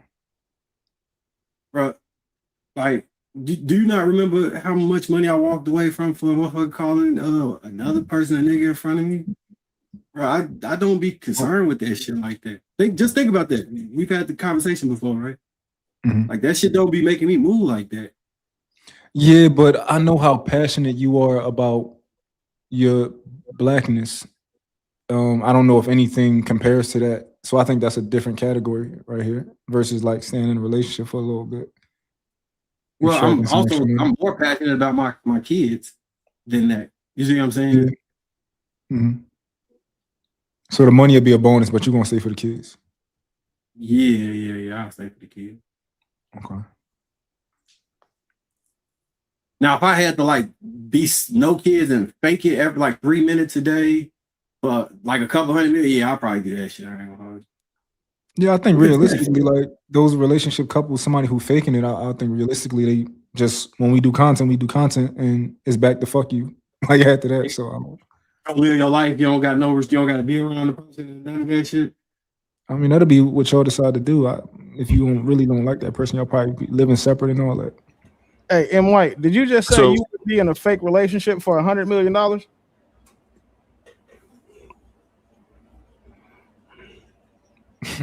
So you wouldn't date a bad, like a beautiful woman that you just was annoyed by that you didn't love for $100 million, and you only had to do 3 minutes worth of content a day? No, nigga. Of course I would. I asked you. Did you say you wouldn't deal with a chick for $100 million? No, I said I would. Oh, I can't hold you for $100 million. I would engage in the fake relationship. That's okay. All right. That's what I was asking. Right. I said you would not. But if it's too taxing on my life, then I still wouldn't do that shit. You know, it got to be like the convenience versus the taxation level. Got to be. That shit got to balance itself out. I don't. Okay, 100. So 100 take home. So what? $180? How many minutes a day I got to be around her? You just said 3 minutes. Oh yeah, for $1 3 minutes. Yeah, I can do 3 minutes. This nigga, you make I got a crack. That's solid ROI right there. Yeah. So yeah. I got another question, y'all. We're gonna shift it real quick. So, what red flags are ignored when a relationship looks good from the outside? Red flags are ignored by are the public or by the people in the relationship? I would say the people in the relationship. Infidelity. What? Never mind. I'm not gonna. Yeah, it could be. It depends on. I think it depends on a lot of times status. So if people are very much focused on image, then there's a lot of things that they will ignore or tolerate to continue to have that image, because it could be somebody who's into the ranking and wherever, so there's certain things that they're going to allow to happen. Certain red flags are going to ignore just so they can maintain that status, because a lot of times if it's not seen or if they change that, then now there's so many other people and other entities that will change based off of their divide of their relationship.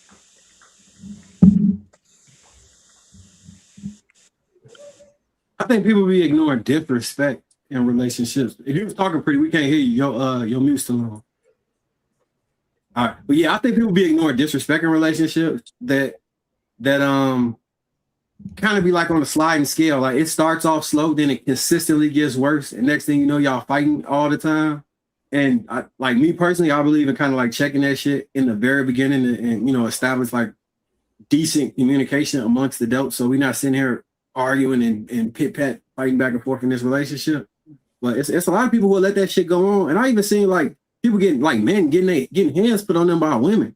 Like for the life of me, I don't know how you get to that point, but you had to let a whole lot of disrespectful stuff slide to get to be in a situation where your girl feel comfortable like slapping your ass. Like, I think I told you stop talking to me, and then she slapped you backhanded. Like, damn, my God, you let a lot of stuff slide. I don't think she came out the gate the first day and was like, hey, it's nice to meet you, bitch ass nigga, slap you. That shit was a progression of disrespect. And you let all that shit slide. Yeah, I don't know. It could be me. I agree with him wholeheartedly. Because it starts with the little things. It starts with you raising your voice. It starts with y'all, going back and forth like in a heated argument, and next thing you know, both of y'all going upside each other's heads. So We think that just Y'all I think don't most think that couples could have. happen out of nowhere? Yeah, I think most couples no, have. it don't happen out of nowhere. I don't think so. I think it's little things you need to pay attention to. Little tiny things. Like sometimes it'll just be the way he snaps when he's dealing with other people. Don't even have to be you. It could be the way that he's talking to other people, the way that he interacts with other people, the things that get him mad, the things that sets him off. Because those things are gonna ultimately affect your relationship at some point, some way. Those little things are the things you have to pay attention to. I do have to agree because one, just when you go to a restaurant, his mannerism or her mannerism, with how she interacts with the waiter or the waitress, that's already just telling you if she raised her voice or if she's doing something or if he's doing something. That alone, it starts from there. That to me, when somebody takes me out on a date, that's the first thing I see, the mannerism. If I see you're yelling too much, and I was like, that's not my cup of tea again. I'm like, no, I'm good. That's my cue to get out. And it I think starts, it starts very like, oh no, I didn't mean it, and then they go back and you give them a second chance, and then they are ready, and that's how it starts. So anger issues, that's a red flag for me from Just the back. because If people go you back and yelled forth for and no have, reason or like, oh, I didn't mean it oh, that shit, way. you can hear Yes, me. you did. Yes, you did. You if have a people temper. Yes, you people did. going back and forth having heated conversations doesn't, I would say, rarely turns into them putting their hands on each other in relationships. Because if I'm that, not saying the heated argument is what goes, but makes them end up going upside each other's heads. But my thing is, there's a level of respect that you should maintain. Like you're a grown ass man. There's no reason why I should be yelling at you. I'm a grown ass woman. There's no reason you should be yelling at me. So I feel like if we can't have that conversation with a level of respect, it can go left real quick. What you mean? You mean Well, like well, that's yelling at if a somebody man is raises their something voice like at that. you saying if he raises his voice at you, you might run in his shit? No, I'm just saying I don't allow people to yell at me because that's not what I'm about to be doing to you. So Toya, if you coming oh, into good. a situation and you dealing with me, you're upset about something, and you decide to start yelling at me out the blue. I'm not jacking it. Toya, We just you see You True's seem face. like I mean, she seems like a yeller. Toya just gives me yeller vibes. Like, Well, no, Toya seems like a respect person, right? Toya, you tell him like, hey, I'm not gonna do this. I'm not gonna do this, buddy. nah. Hey, no. back it up there, guy. She the type who I am think, that type of person that's gonna be like, nope, I'm not about to do this. I'm pack it up. See you later.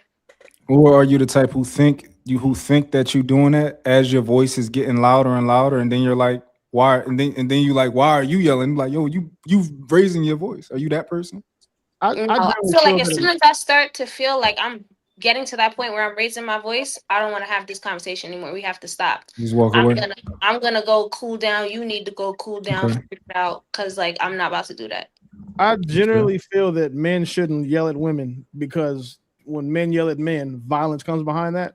So I can see that, but also yelling when you're talking to your partner, 9 times out of 10, even if it's not your partner, it's a child, they're going to stop listening because you're yelling. Like again, but unfortunately, sometimes you do have to put passion, you do have to raise your voice to get your point across because again, a lot of you say right now women aren't the best listeners and they tend to listen to respond instead of to hear. So repeating it 2 and 3 times at the same octave doesn't work. But we know However, that's not going to work. It's not you going to guys are work. a lot more emotional than we are. So y'all yelling, I don't think a man should take as disrespect unless what you're saying is disrespectful. If you're like, but babe, I told you, cool. If you're like, but bitch ass nigga, it's different. You see what I'm saying? Yo, Willie, I think we giving Willie, niggas too much credit. here's a question, Willie. Would you tolerate a woman yelling at you then, if that's the case? Depends on what she's saying. Like she can't move, like she can't do anything to me. But like again, women are emotional. So if my girl is emotional, she's in her feelings, and she's yelling, I'll check that. But I'm not gonna be like, bitch, shut up, it's over, because she yelled at me. Like that doesn't make sense to me. Because she's yelling, I know why she's yelling. But now if she's yelling like again, you bitch ass nigga, all of this shit, then that's a different conversation. that's disrespectful. Like what she's saying is disrespectful. I just don't inherently think that a woman yelling at a man is disrespectful in and of itself. What she says matters. No, I think it's disrespectful to raise your voice at me as a woman or as anybody, but definitely if I'm in a relationship with you, like if you my woman, you raising you out of line. But I think we giving niggas too much credit when we talk about men not being emotional. I used to say that same shit, right? But I think you're not emotional as a man, and I'm not emotional as a man, right? These niggas is emotional as I don't know what. They is emotional. They is ad hominem. They is all that, right? So I think I was saying this shit up to a month ago, and I just this experience, I just had to change it. Niggas is emotional too, but we just not emotional. I do have to say though, I raised, three boys, now they're grown men, but the thought that men are not emotional is very wrong, because when y'all in the video game, or not y'all like in the panel, I'm just saying guys that they're like into video games and they lose a match or something, the first thing they do is they get up, they cuss, they throw the remote, and that's a lack of emotional management. They throw things on the TV. Road rage is more in guys than women, and that's a lack of emotional content. So the guys are emotional. Oh yeah, they are. So when guys do that when they're playing sports, is that also in a lack of emotional, you say, regulation? Some part of it is because, I mean, by nature, men are competitive, and that is just invaded in you guys' DNA. But with that also come of the lack of regulation, because you let that to take over you, that you act that way. I'm not saying it happens all the time. I'm not saying it's every man, because of course I cannot generalize. But for the most part, when it comes to something that is like competitive, that you need to prove yourself as a man, and it hit that core, you guys lose the regulation for sure. I So think sometimes. Oh, go ahead, Willie. So this is what I'm saying. Like anytime, like men express passion and shit, like it's something women try to grab onto that as us being emotional or as emotionally deregulated as women tend to be, and it's just not the case. It's how we express ourselves. That's how we express our passion, and that's not us being. That's us intentionally funneling our passion that way. Now throwing shit, 100% agree with you. And anybody playing a game that's throwing up these controllers is $60 to $100. So all right, throwing shit, that's dumb, and that means you suck at the game.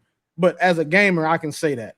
But I don't believe that a man playing a sport, dunking on somebody, and saying, talking shit, being hype, screaming and yelling or whatever, is anything remotely close to being emotionally unregulated. Yeah, Michelle, I agree. I don't think sports are emotional, because I think sports is like a fight, right? You put yourself into a different. You see plenty of it when they get into the court, like But let me explain.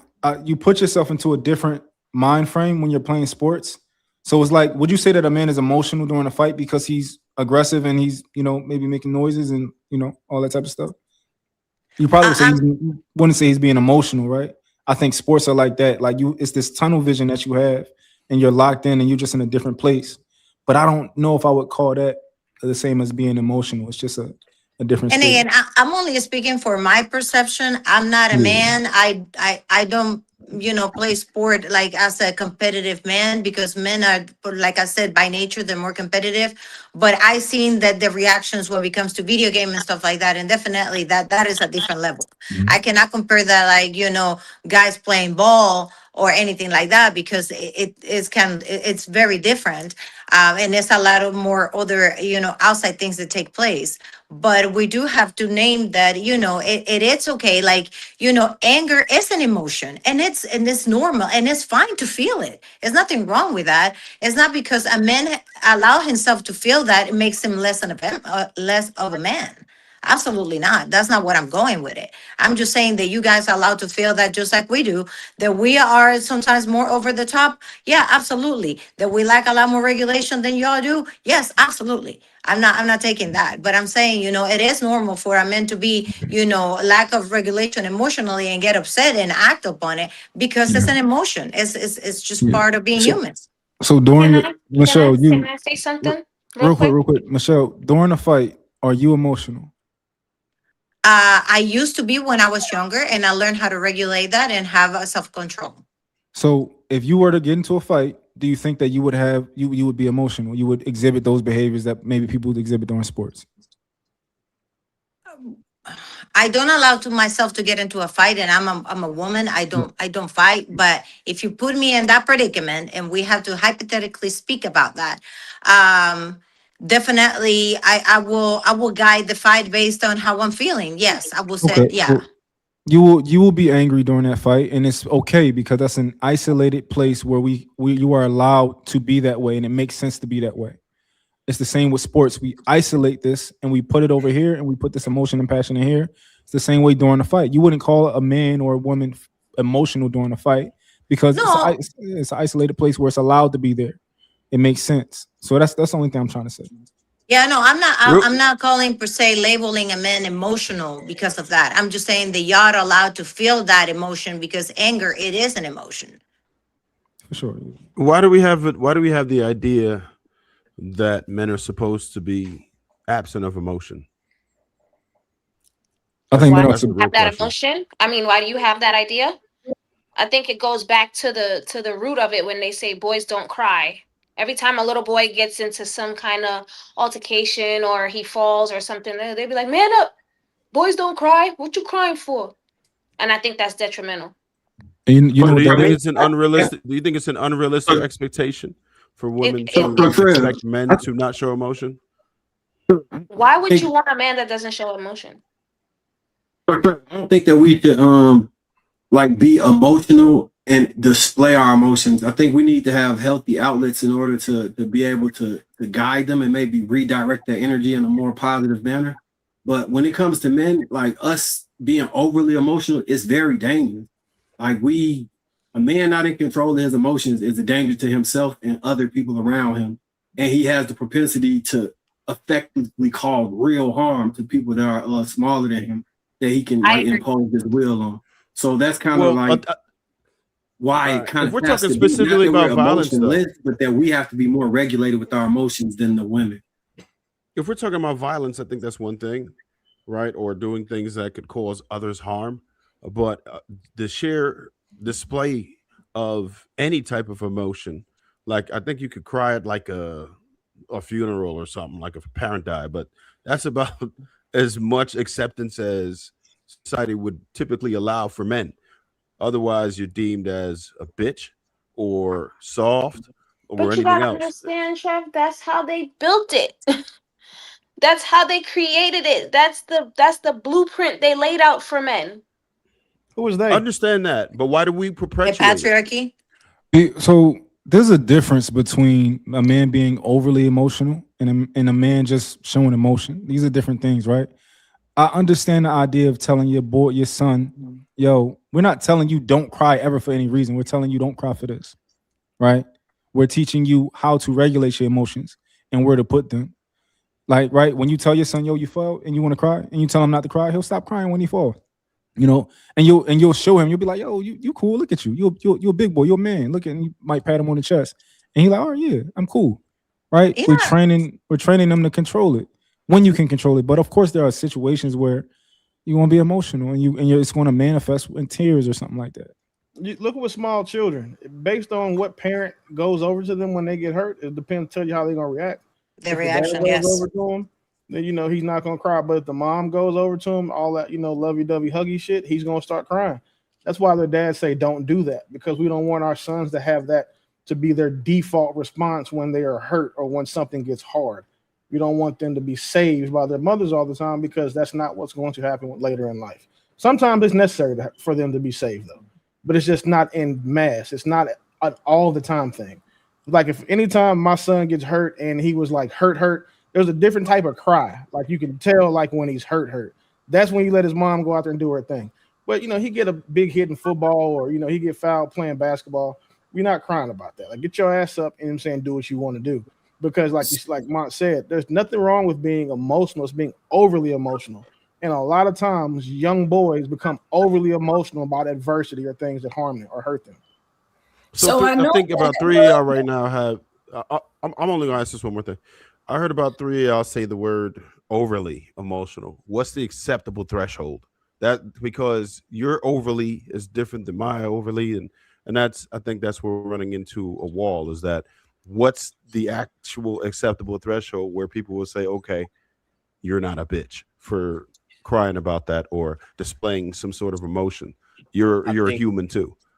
I think think an as a emotionally dysregulated person is oftentimes what people are referring to, right? Like, so when people say somebody's emotional, everyone is emotional and people accept emotions when appropriate. So if you're at a graduation and you see a man cry because he's proud of his daughter, no one's going to say, you're being emotional. Nobody's going to run up to them and say, stop crying, be a man, because that's an accepted place for a person to have emotions. If you're in a hospital and you're in ICU and people are getting bad news, no one's running in and out of the hospital telling men not to cry.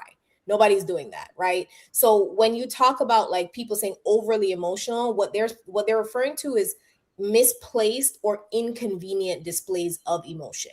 So when they either don't think it should be there or they're not ready to handle it, which oftentimes is subjective and it's a projection of what that person's threshold is. Because there's certain people, they can't deal with any emotion. Then there's other people they can't. So they're going to call people overly emotional because they can deal with it, while there's others who can't. So I do think it's a little bit subjective and up in the air. It's a little bit ambiguous. I agree. And then also when it so- impedes your ability to be able to respond in a healthy way. I think that's like, if you're so emotional, dysregulated, where it's causing harm, it's causing, other people to be dysregulated, or it comes with a consequence. I think that a negative consequence. I think that's when it's too much. I mean, I don't know if you remember the story that I told you about a year ago that I went to this funeral where this like what was it, 20-year-old boy got killed. And his parents was there, right? And his father was like maybe 5'7", but this man was a giant. The way he was carrying his whole family, like the stoicism and just the way he was moving through the crowd, you could tell everybody in that family was resting on him and dependent on him to be strong for them and to keep it all together. If he would have like fell down and been crying and just being a woe is me, I think that would be like detrimental to his family. I'm sure at some point he went and dealt with whatever sadness he was feeling, but the way he had to show up for his family in that moment is kind of how you kind of want to train your young men to show up so that they understand kind of like they role within the family, as opposed to just whining and being overly emotional. Because the odds are we don't got nobody that we could go to and whine that's going, you gonna have to be the one to fix that shit, bro. People gonna come to you with it and you gotta fix it. It just is what it is. We gotta just accept that. What is that? Healthy? We gotta get Lakeisha in there. Oh, That sorry. shit is what it is. Maybe you go to therapy or something, but as far as running around whining and being like overly emotional and my day is ruined because Starbucks, we can't do that. Like that, ain't nobody gonna respect a man that's moving out here like that. That shit. So I know the main. I know the question was, I was coming from somewhere, but was about red flags. But it seems like the main one right now that we're focusing on is emotional instability. Obviously, what causes, whoever to act, men or women, because I don't want to play sides. But I think that's the main red flag. But for me, I have kind of written these things down, and y'all can, chime in. But another red flag to me is control disguised as care. Like, I've been in a relationship where it was like, I don't like what you're wearing. And then that went from I don't like what you're wearing to don't wear it to the next thing, to the next thing, to the next thing. What's the next thing? I'm just, what I'm saying? Like, just control versus. Okay. Don't go there. Don't go there with them. I don't want you with those people. I don't want you here out at this time. Okay. Yeah. Now you got a tracker on the car. That ain't never happened. Don't shoot the messenger, right? But if he's telling you not to go somewhere for a reason, or he's telling you not to wear something for a reason, don't you think he has a reason as to why he's telling you that? So I agree. However, on the flip side, there are some controlling men, and I'm not saying it's men, it's women only. So I'm not putting it on one side. The same thing with men and women. So I think that. If your man is responsible for you, he should have control over you. He should have authority over you if that's your man. We're not talking about some random ass nigga. We're talking about the nigga you want, that you did what you need to do for him to choose you. Like, why would you not want that man to have? There's never red flags with men. I know what you're saying, Willie, but there are some men out there that are controlling, or women. So I don't think that every man deserves the right to tell you, you wear this, you wear that. Every guy, any man you choose as your man has that right because you chose him as your man. That's what comes with it. But look, what are can you talking about? Just be realistic real quick? Can I just say something about that? So, yeah, go ahead, and then True jump in right after that, please. Okay, so there are different levels of what people are okay and not okay with. And I'll just use that as an example. I was in a relationship where he never said anything. We never had any of those issues about what I would wear or anything like that. And I always was very respectful with what I would wear because I know I'm a representation of him. However, I was in another relationship where he didn't even want me wearing a bathing suit at a beach. And is that realistic? Like, these are some things. So things, it could be very almost like misconstrued. He didn't want any skin to show. It's not realistic. Like, I'm not covered, I'm not Muslim and covered. So I think that I hear what you're saying. I would respect him, but it was almost like there's a level of control that's just not realistic in a sense. I mean, you done been to the beach before. Like, you don't need to go to more beaches, right? Like, you know what a beach look like. It's sand and water, right? Mm-hmm. I'm just poking at you, Jay.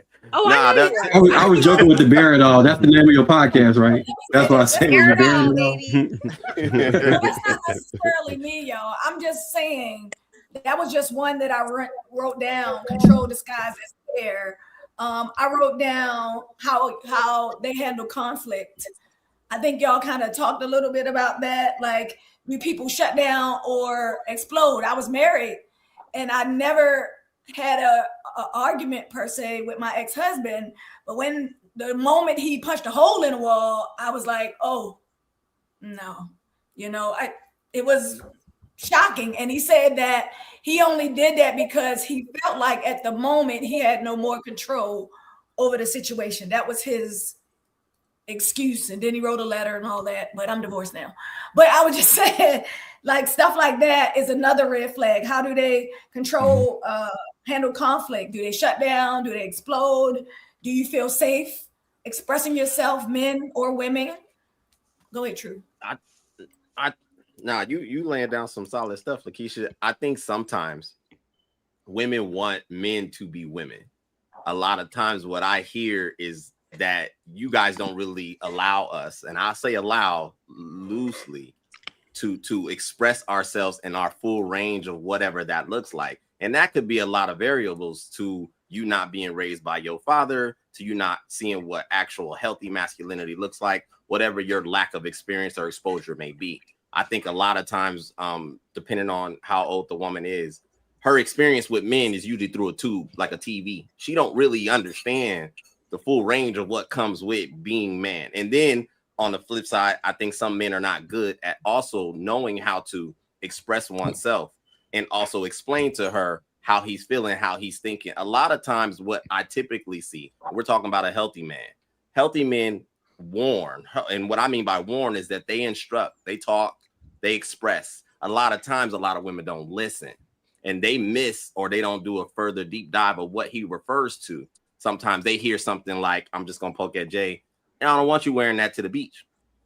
And then instead of maybe being like, well, why? Like, and having civil discourse, it becomes this, well, I'm grown, you can't tell me what to do. I pay my own bills and all that nonsense. And I just think a lot of people. Just to clarify really quick, because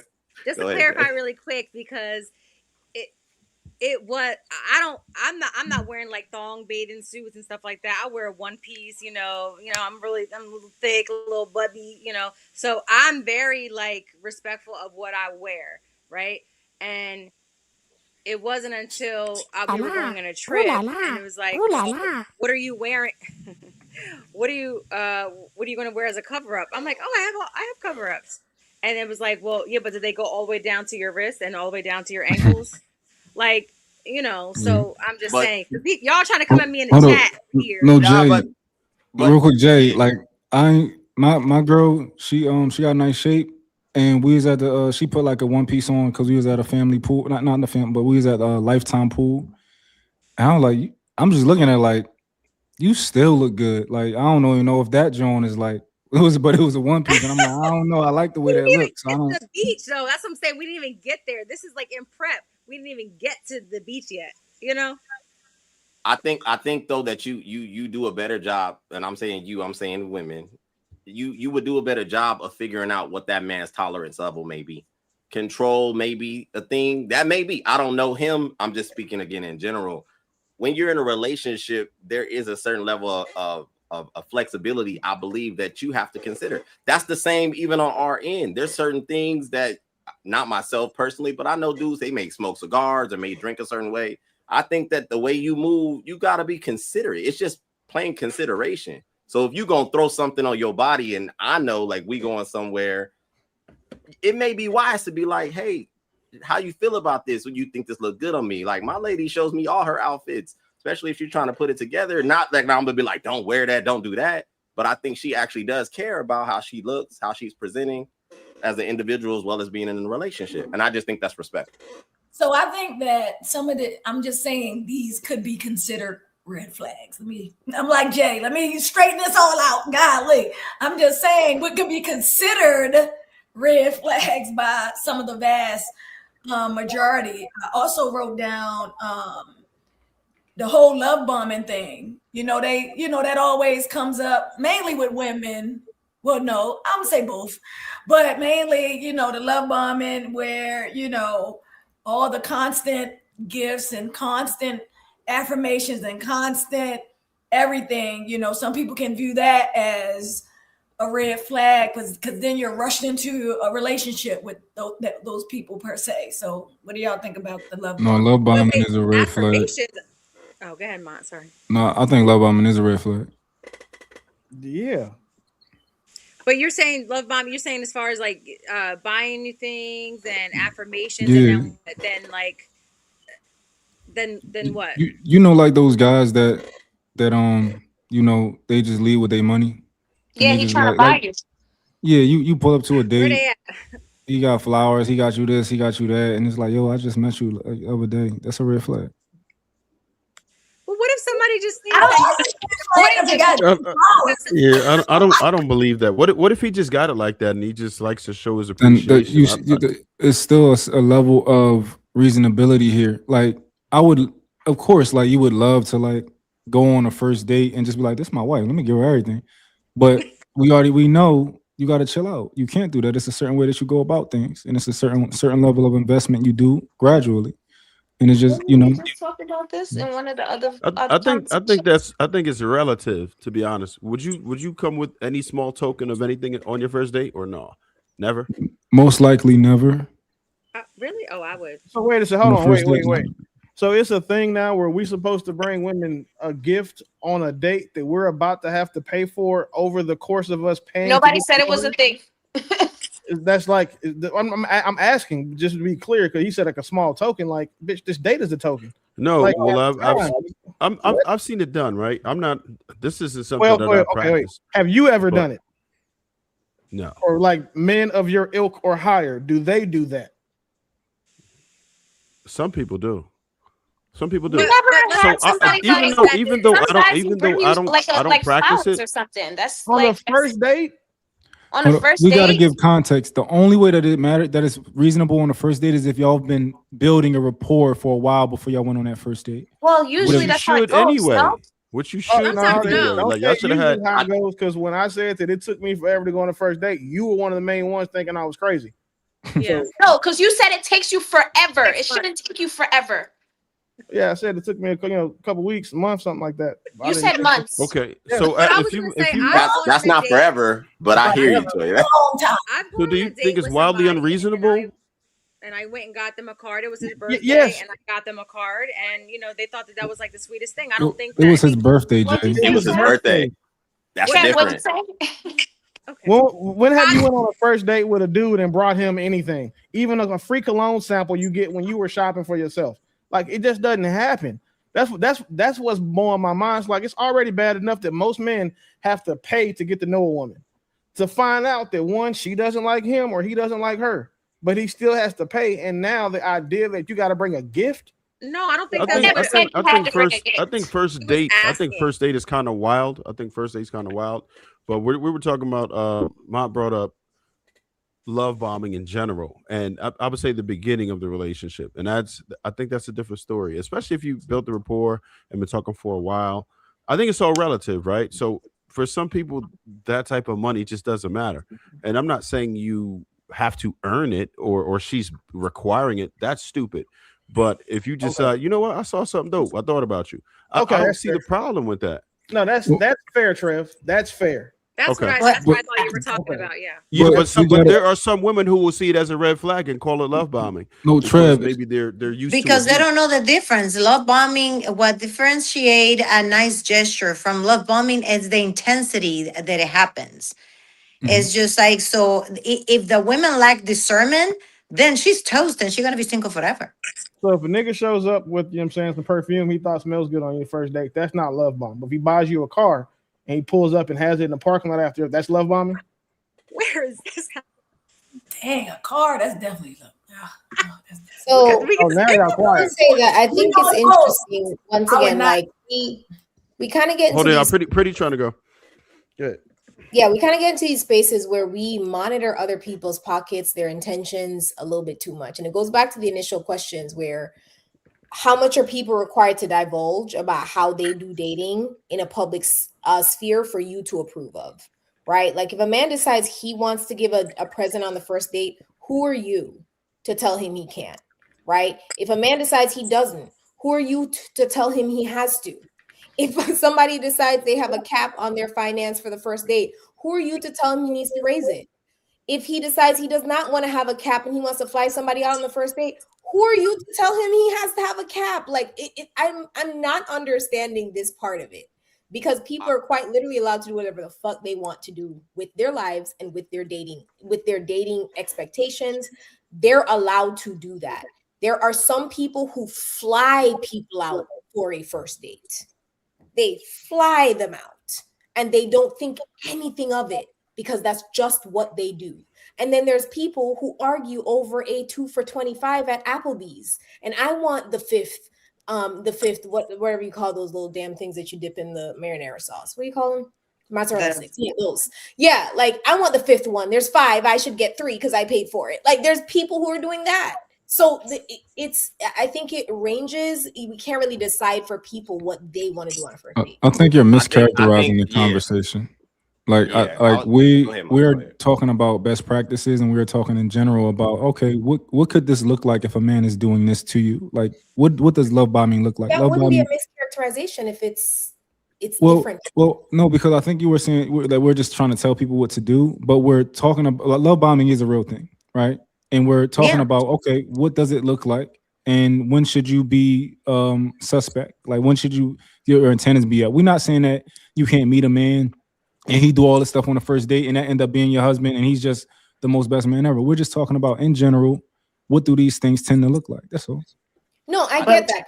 But the part I'm clarifying, let me just clarify, because quite literally there were few people said, oh, if the give it for that's respectable. I agree with that. I'm on board with that. We approve of that. That was the language that was also being used. So yes, I understand the origin, but it got to a point where it's like, we, the manosphere, need to approve of what a man does on the first date, which is where, once again, you lose the point. Because I understand the concept of love bombing. I do understand that there are people who love bomb, and I think those are real red flags. However, there are some people who have it. And if you're a person who is not used to it, you think this is love bombing, when quite literally that's just what they do. They have done that for everybody. And it's not like you're special. It's not that you're out of the ordinary. That's just what they do. So I think that there's that part of it as well. I don't think it's predicated necessarily. I don't think it's predicated necessarily on the fact of the person's economical status. I know people tend to focus on that, but I do believe as men, we do have a general understanding of how to do this, since we date women, and women have no idea what it is to be on this side. Because in my personal opinion, they don't date. They participate in dating. They don't actually date. So that's where it's the same thing. If I heard women, and I'm pretty sure if women was like saying, well, do you give it up on the first date, or do you let him pick you up from your house, or whatever the heck rules you guys set, there are certain practices that as men, and we're talking to a panel of people, but others listening, some guys don't know how to navigate this correctly. So I don't know if it's the maybe shaming them of it, but there is a dance that is required. And those men who date successfully will probably react how we're reacting. Like, yo, you don't show up on a first date. You are setting a certain standard in her mind, and maybe even women that you're interacting with, that you're not possibly a man of quality. And there's certain things that I don't believe that women generally understand, because again, y'all don't date like we do. It's not the same exchange. That's what I heard from it. Yeah, damn it, that's what I was about to say. True, fuck you. Go ahead. It was an old show that used to. I don't understand the idea of women don't date, they participate in dating. Would you clarify that for me? How is that different? If a man's dating a woman, a woman's dating a man, everyone's in the dating atmosphere. They're experiencing the things. I guess, can you clarify that? Yeah, I believe that women don't date because they're not necessarily carrying the exchange of dating. Typically, women are just open. They're on the market. So when I'm saying dating, I'm saying it from an action perspective. They're not asking dudes out. They're not necessarily setting the tone of how this goes. So in my opinion, when I think about dating, I'm thinking about it from a male perspective, me being a male. And I've never been dated. No woman has really went out of her way over, with over zealous energy to make my world happy, or to make, those type of things take place. This is just how it is. No. I've been spoiled, but I'm saying that when it comes to this dating thing, we're the ones doing it. This is why we typically understand. Women don't typically go out of their way to ask men for damn near anything relevant to dating. Like, that's just not how it goes. So in my mind, when I think about their participation, it's always petition, request, acceptance. Would you like? I was thinking about this. I got this going on. That's not on the adverse. She doesn't show up at this time. Yeah, I don't think they start dating until there's actually some level of significant rapport, and that typically is something of a relationship. Then I would say that yes, they can start participating maybe a little bit more at that point. Like the way that I've seen love bombing to present itself, for example, like you guys want to say, like a nice gesture, like it's the first day, and let's say they meet up because her birthday was 2 days ago, and the men decide to bring a small gift. That is fine. Now, if the guy is calling all day, or on texting all day, every day, you have a day on Sunday, and they want to see you on Monday, and then on Tuesday, and then Friday again, and then let's do this like 10-hour day. Let's go like mini golfing, and then lunch, and then this. Like, it's too much, too fast. That means she So doesn't like. like him. So women have to learn how to read those signals and kind of slow it down. Because yes, we could be, led into, like, the men, we tell the men to take the lead and plan the date. But, we not always have to agree. We have to kind of slow it down, because sometimes those things happen because the men want to get you somewhere. So we also have to be, mindful of that as well. So the average couple has sex on the third date. So can we not say that men have been incentivized to get to the third date as quickly as possible? Mm-hmm. But that I'm would be not a something man, so that I would not know. that would be You something don't have that to be a man to have an opinion on that question. It's simple. If given the fact that the average couple has sex on the third date, would that not incentivize men to do what it takes to get to the third date and get there as quickly as possible?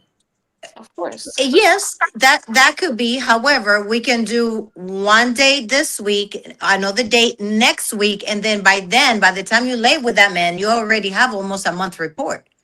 So, like I said, So what happens? Let's say, you go meet a guy, he thinks you're that dope. Y'all both have the time off because you're both, financially free. You don't, you have the time. And he's like, hey, we had a date on Tuesday. I just heard about this speakeasy I want to go to. I love you. Call me Thursday. And then Saturday, I have plans for us too. Like, just because he likes your energy, he wants to be around you. I don't think that's love bombing. I think that's a man who genuinely likes you. He's leading with intention, which is what women want. Yeah. So I think So Yeah, This is but what I'm women saying say they want. Say they yeah, want. 'Cause well, say they yeah, want, No, but that's just desperate incel behavior. But go yeah, ahead. that is too much, at least for me, and I'm just can only speak for me. That is too much, too fast. Like I will not want to spend that much time with someone in 1 week, like that much. It's like I have my own life. I had things going on. It's like we need to like align ourselves, and I will use discernment on that end. So but what also, would be a why What's the stop? purpose? Ooh, Hold on. sorry. Why stop Go. there? Why not just propose? Why even go on the first date? what the Right? fuck are we talking about? Because What? what's the Wait, limit? You're how saying, did you oh, even get he there, just Rod? likes you. He's just cool. Like, so what's the limit? Because we're talking about the limit. So like, why not just propose? Get it over with, right? because we We'll know have a you like the honeymoon. representative in the very beginning. You don't know, Yeah. and So that goes. I got an example. So when I start around the time like I started dating, got in a relationship with my girl, her friend was dating this guy, and he was doing similar things to the way that I operate, right? And she like, yo, a car just picked me up, took me out to the Poconos. I didn't know where we was going, and we had this amazing weekend. He was just doing all of these things, right? And it seems like some guys just kind of do this to get you, and then she ended up taking care of this nigga, right? Like within 6 months, like she ended up just taking care of this nigga. But he did all of these things, and of course, a woman gonna love that and just lock you in. All right, you my girl now, cool. Like he a whole lot of stuff. But he was like taking care of this guy, and they ain't together no more, whatever, because of all the stuff she was doing. But guys do this thing, like they like, yo, I need to get you, and they get you, and then they don't continue to do what they was doing. And I'm That's not saying only that. if. Oh, go Oh, ahead. go ahead. No, go ahead. I was about to say, I'm not saying that men have to continue to, because you have seasons in relationships, things change, goals change, right? You don't have to continue to do all the things you was doing in the beginning, right? I'm not saying that, but I'm just saying like whether we know it or not, there are men out here who are like, I have to get you, and they think that they just have to do what they got to do to get you, and then they show you who they really are. That's all I'm saying. I just think that she lacks discernment. If she was able to get got in under 6 months, it just sounds like she lacks discernment. And I think that that's where we got to kind of explore, because there is a very different experience on our end as well as women's end on what this dating thing looks like. Like Michelle said, okay, I wouldn't want to see you within a week. And that's fair, respectable, right? And there's women like her. But then there's some other woman that may totally be fine with that. I guess it depends on capacity and intention. And that's why I think we had Right. these conversations. That's crazy. I'm like, well, really, like you said, true. If we're having a good week, a first date and a second date, I thought that's the intention. When men are intentional. Yeah, but Why that do I doesn't gotta always mean stop? anything. No, I know Because she that. doesn't like him enough. Some That's people, some why. people might, yeah, she might not like him enough, Thank you for or being she honest might be about it, Dave. apprehensive. Right, Sometimes exactly. women are just apprehensive because of horrible experiences, and although he might be doing the right thing, she could interpret it as love bombing, or he I doing think too that's why much. we stay And single. and Because and we so apprehensive about our past and yes, what right, Like and yes, you at just cracked least the for code. me, it's like I have my gym routine, I have my work, I'm also a mother, and I have to run a household. Can So I ask a it's like question? I have to set the time to manage my life, to be able to set time, like intentional time for that person that I'm trying to get to know. So that takes preparation. If That somebody makes called me sense, and but says you like, I want to see you, like we just had a day on Sunday, who want to see me on Tuesday? I'm sorry, but I already planned my week. So But I what if can you're make time for sorry? it next week. What if you So And that's got Michelle, that? fair. what I if you think that's really like the different. guy? Like I'm talking about, you really, really like the guy. Would you Maybe not be be more locked in. inclined We to can be adjust on the your phone. schedule? We can chit chat. We can That's not, that's shoot not the what I'm shit. asking. Like Would you we not don't be have to more see each other. inclined? Would you not be more inclined to adjust your schedule for a man Yes, that checks all your 100%. boxes than you I, would the Yes. average guy that's trying to I date your date? will do that, but if we already had one date, like I'm not gonna have another date within the same week, because also we have to think about hair and makeup and get ready. Like that, it takes a makeup sometimes like about an hour sometimes just to get ready, Wait a and minute. it's like I don't have that Oh, where are we luxury. going? Hold on, Where are we This hold is on, going? hold good. on, Go hold on, ahead, hold Toy. on. Go ahead. Then we're talking Because about going to a just give me a minute speakeasy. here. Just If give me you're a going minute. to a speakeasy, you have to dress up, girl. Like Here's my thing, right? If you really like somebody and you have that intention to actually get to know that person, the more time that you spend with them, the more you're going to know about them, the more you're going to see no, their true colors. Hear me No, out. you can If FaceTime. You you want to see me, and I'm in my let ponytail me with my talk baby for a style. second. We Let can me Hold on. talk FaceTime. for a Let Tori second. finish. Let Tori Real finish. quick. I feel like people will show you exactly who they are. All you gotta do is watch, right? The more time you spend with that man, the more you're gonna learn about him. Okay? The more you learn about him, the more you can weed out these red flags, green flags, whatever it is, right? Cool. So if you're telling me you want to see him this week and then 2 weeks from now, maybe once for 2 hours, and then another 3 weeks from then for 2 hours, that's ridiculous to me. And that's to you, and you're entitled to your opinion. And that's where you rule your life however you want to do it. And we can agree to disagree. I And guess. let me hold on. Let me say this to Michelle, because I'm glad you introduced that, right?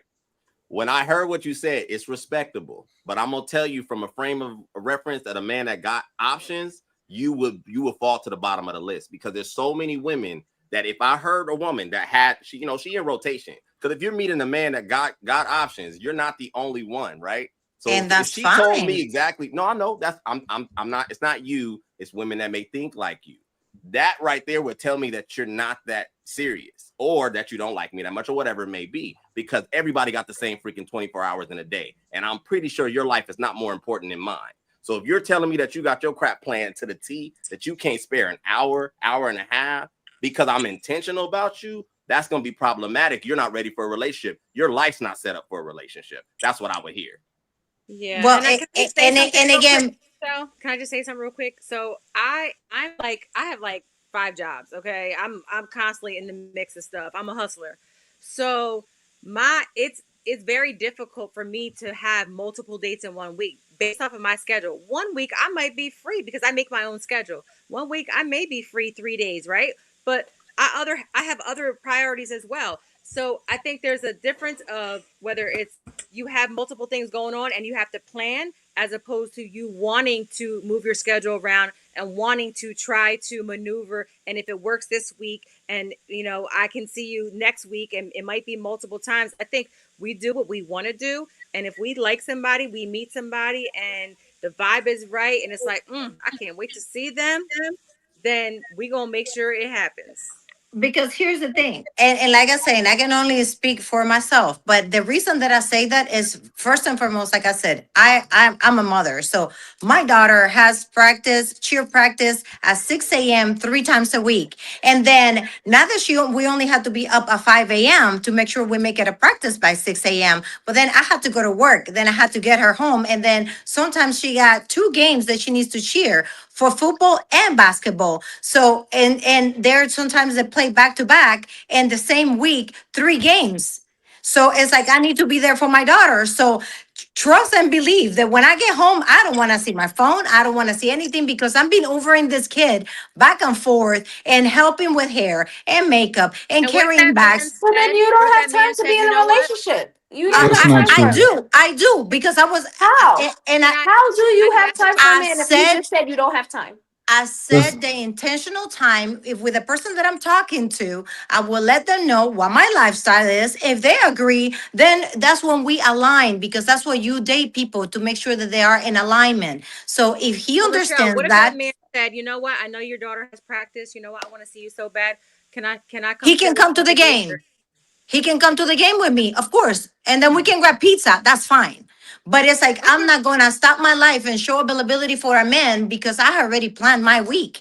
Now, for me to make time for him, Are I you a can let him Virgo? know. Huh? Are you a Virgo? No.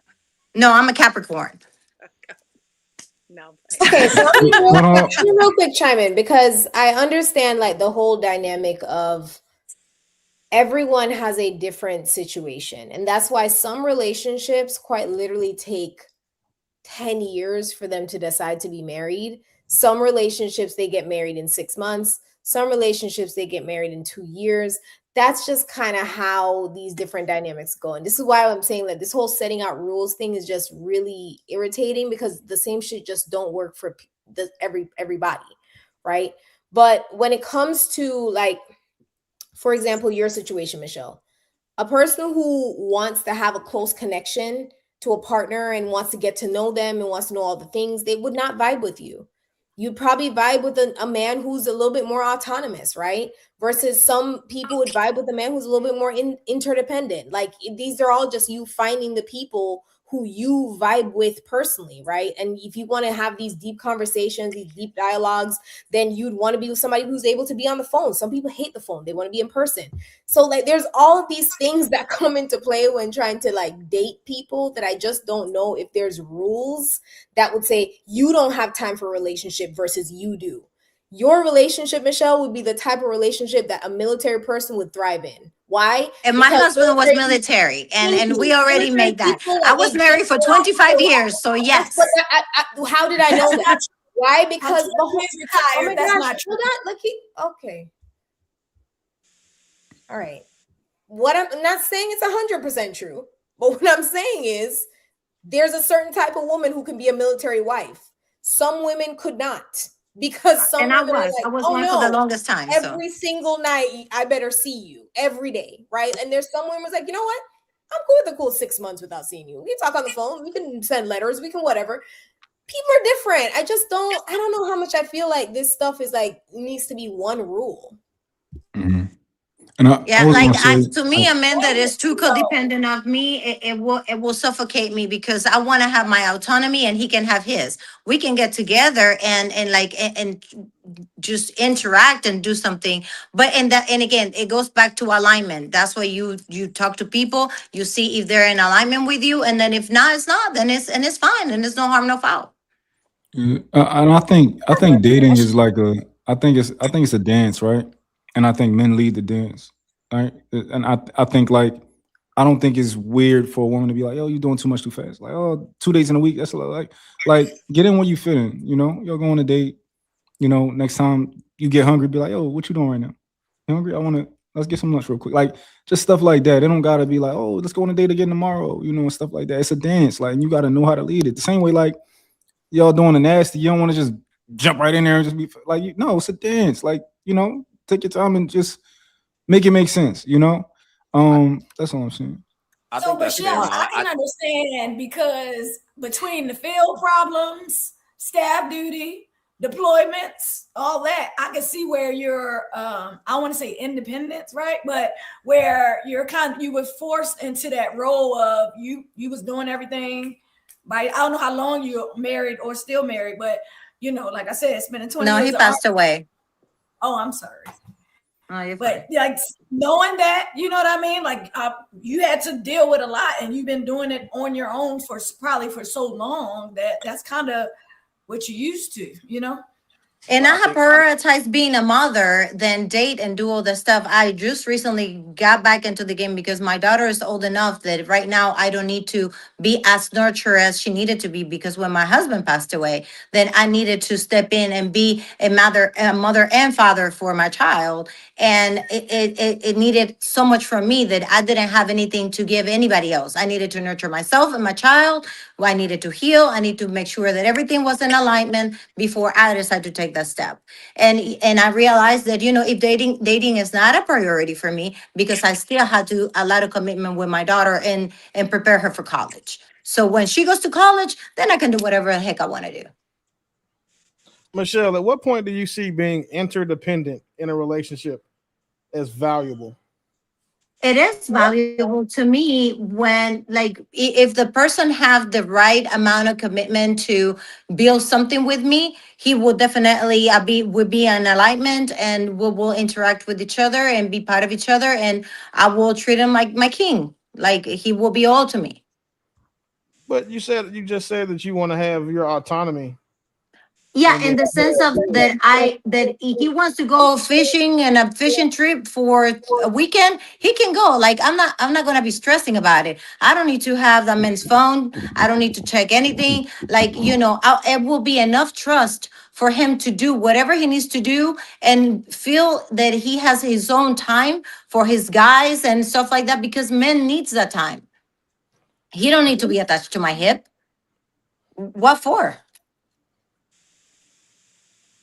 Okay. Yeah, I was gonna say. Oh, I'm sorry, True. Go ahead. No, go ahead, Jay. Go ahead. No, I was just gonna say. You know, the other thing is too. Like, I've been like I would say approached by a man who wants to see me every day as soon as I would get off of work or whatever. And it's like they have nothing going on for themselves. That's not a man I would want to see, right? So just because like somebody does want to see you doesn't mean it's all the time, doesn't mean for me, I would look at like, okay, well, what do you have going on in your life? Because like if you're really like, I don't want to say the words ambitious, right? If you're really a go-getter or, you know, you're working on some things and you're building, like you have that much time on your hands to be able to see me that much all the time, or you just, you know. I love what you did, Jay, and that's fair. Everybody got the same 24 hours. Like I get it. That and you can tell, not you, but just in a sense, there's so much trauma. If a man is requesting your time, in my opinion, and we're talking about someone of value, I think that's heavy weighted. That should be taken into consideration. Just like you believe your life's important as it is, I don't get it. I'm not on y'all side. So sometimes I like hearing women express themselves and explain, because to y'all, you make sense. Like hearing from what Michelle said to even what you said, I would filter it different. We all got the same 24 hours. And if you're really interacting with somebody, I'm not saying a bum, Jay, but a guy who made, like Willie set the foundation of, yo, he's already got it figured out. Like money's no option. He's got autonomy, flexibility. So if he's willing to be like, hey, let's you know, that's right. We in there. Take one of these jobs from me. You know what I mean? Let me just have one. Jobs is wild. You True. Work, true. man. He still gotta do the dance, right? Like it's just like you still gotta do it. You know, he's not just because it like you gonna double text a girl the first day you get her number? Nah. No, right? No, not at all. What? I know the Okay. dance. So Why is that double text? Why is that? What is double like, text? who cares? I text you. To me and tell me. No, I mean I text you. You haven't replied yet. I'm not doing that. I'm not texting you again. Wait till you get me back. I ain't doing that. At what time? I'm not doing that either. But like, Why does that have to? If I'm okay, so if I'm dating, True, right, or I'm sorry, not dating. If we're getting to know each other, and I'm thinking about you, maybe you had a date, and I'm like, oh, it was such a great day. I'm thinking about you, and I send you a message, and an hour goes by, and you don't respond, and I just thinking about you. So what if I double text or somebody? Nobody does that. For you, a guy. I'm saying even if it was a guy, I don't care if somebody double texting me. It's if somebody's saying like, "Hello?" ? That's a little different. See, like if that's an anxious attachment. You can't. Yeah, I appreciate you saying that, and that's why I like that we're having these conversations. The rules are a little different. Like Mon is talking about the dance. You may be cool with it, but see, there's no way of telling which woman is cool with it. And that's where the whole getting to know her on a personal level and figuring out her tolerance, because double texting for you is perfect. Lakeisha may be like, nah, this dude's a little sketch. I'm gonna back off. You know, remember that. What about like communicating with them and asking? You can just. What do you mean? What do you mean, Pretty? Like if you're saying like there's no way to know you have to play a dance. Like what about just clearly communicating? Like, hey, how many times a day do you like to kind of be in touch? Do you prefer text? Do you prefer call? Like just kind of asking people. I'm just like, I'm just asking. Like, what about have you seen that to not work where people lie? Like where it's like you can't just like say, not just are you one of those people, but more so an open-ended question. Just like, okay, how do you typically kind of do this? Do you like to be a texter? Are you a phone call person? Like, do you like to see people in person? Just asking questions like that. I think in theory that sounds good, but I don't know. And maybe some men on the panel could tell me otherwise. I don't think we typically do that. I think there's just a general introduction, and then you pay attention to how she responds, her level of engagement. Because I hear you. Maybe there are people that be like, hey, so what time is good to reach out? Or, I mean, not like what time, but more so like how do you typically do this? Yeah, like personally, I do that even with platonic friends. Like when I meet girlfriend, new women that I'm like, oh my God, you're so cool. Can we be friends? And I'm like, are you like a texter? Are you a caller? Like I'll ask them how they like to be communicated with. And they'll be like, oh, I'm one of those people like, you can't call me past 5 o'clock, girl. I'm not going to answer. And like, they'll literally just tell me. But the variable is that you're dealing with another woman. And therefore, what I'm saying is people. What I'm saying is people. I just gave an example of it can be platonic, but what I'm saying is like, have you ever thought about just asking? That's the problem. People don't do it. Lay it all out on the line as much as you can. ask questions, to understand, and we would have so many better relationships. Is the idea that a woman's, or just say a person's response time, level of initiation, and then overall reciprocation of effort, and indicate is correlates to their level of interest in you? Trying to sound intelligent. Does it? Not always. So I I'll ask you this: you said you don't mind double texting the guy, right? So you double text the guy and he doesn't respond until tomorrow. How would you feel? So I don't like that. Why? I'll be Now, fine. if I don't like I'm that. asking So that. if he gave me an honest, listen, I'm sorry, this is what happened. My phone broke, fell in the toilet, whatever the case is, right? Then okay, I take him for what he shows me right at that moment. If this is a pattern, then okay, listen, I know then this is not the style of communication that I want. What you know? But hey, wait, that pattern you're talking about, that pattern of his response time, level A of whole day initiation, later, yes. and overall effort, I mean reciprocation of effort not being what you think it should be, is what I just said. Like that matters. If a person is going all day without texting you, it takes 5 seconds literally to send a 50-word voice memo, or It a does. to make, But I'll it say takes, like for me, like I feel like Yeah. I'm usually on that side where it's like, Dad, I ain't hear from you for all these hours, and I'm like, okay, like I said, I have a lot of responsibility. So if I'm training and I train from 8:30 to 4:30, I'm physically training a class, right? Then it's hours. I'm literally speaking for hours. I'm PowerPoint presentation. I might give them a break and maybe I'm not even like I'm doing this. I'm grading the test. So it could be sometimes hours, but if a person is that important to me and they know what I do, right, then I would expect them to have a level of understanding as I would. I don't mean the work day, because if someone goes 8 hours without talking to me, that just means they have a job. That's not what I'm talking But about. not I mean, like, everybody agrees with that. Not everybody is okay with that. well, yeah, because a lot of people work in call centers and help desk and shit, and so they can sit and have their phone at work. Then some 8 people hours have is one careers, thing. they're in 24 court, hours. they're in surgery, they're doing things where they can't have their. So it just depends on who you're dating. And the women who think that a man is supposed to be able to text them all day aren't dating niggas that are actually doing anything significant, which is Right. fine. I want to miss you. Don't But text me. someone who can go 24 hours without talking to you, like regardless of how busy they are, it tells you that their level of interest is not either there or has not gotten to a point where they feel like they have to talk to you every day. And that's why that's why men, we don't like to double text women, because the one thing that a lot of y'all like to do is y'all highlight these average niggas and say, look at him talking to himself in my inbox. Look at him, I haven't responded. Look at him liking, like y'all highlight a man's interest in you when it's unreciprocated, as if it's a bad thing to shame men. And that is why now men are not trying to double text y'all.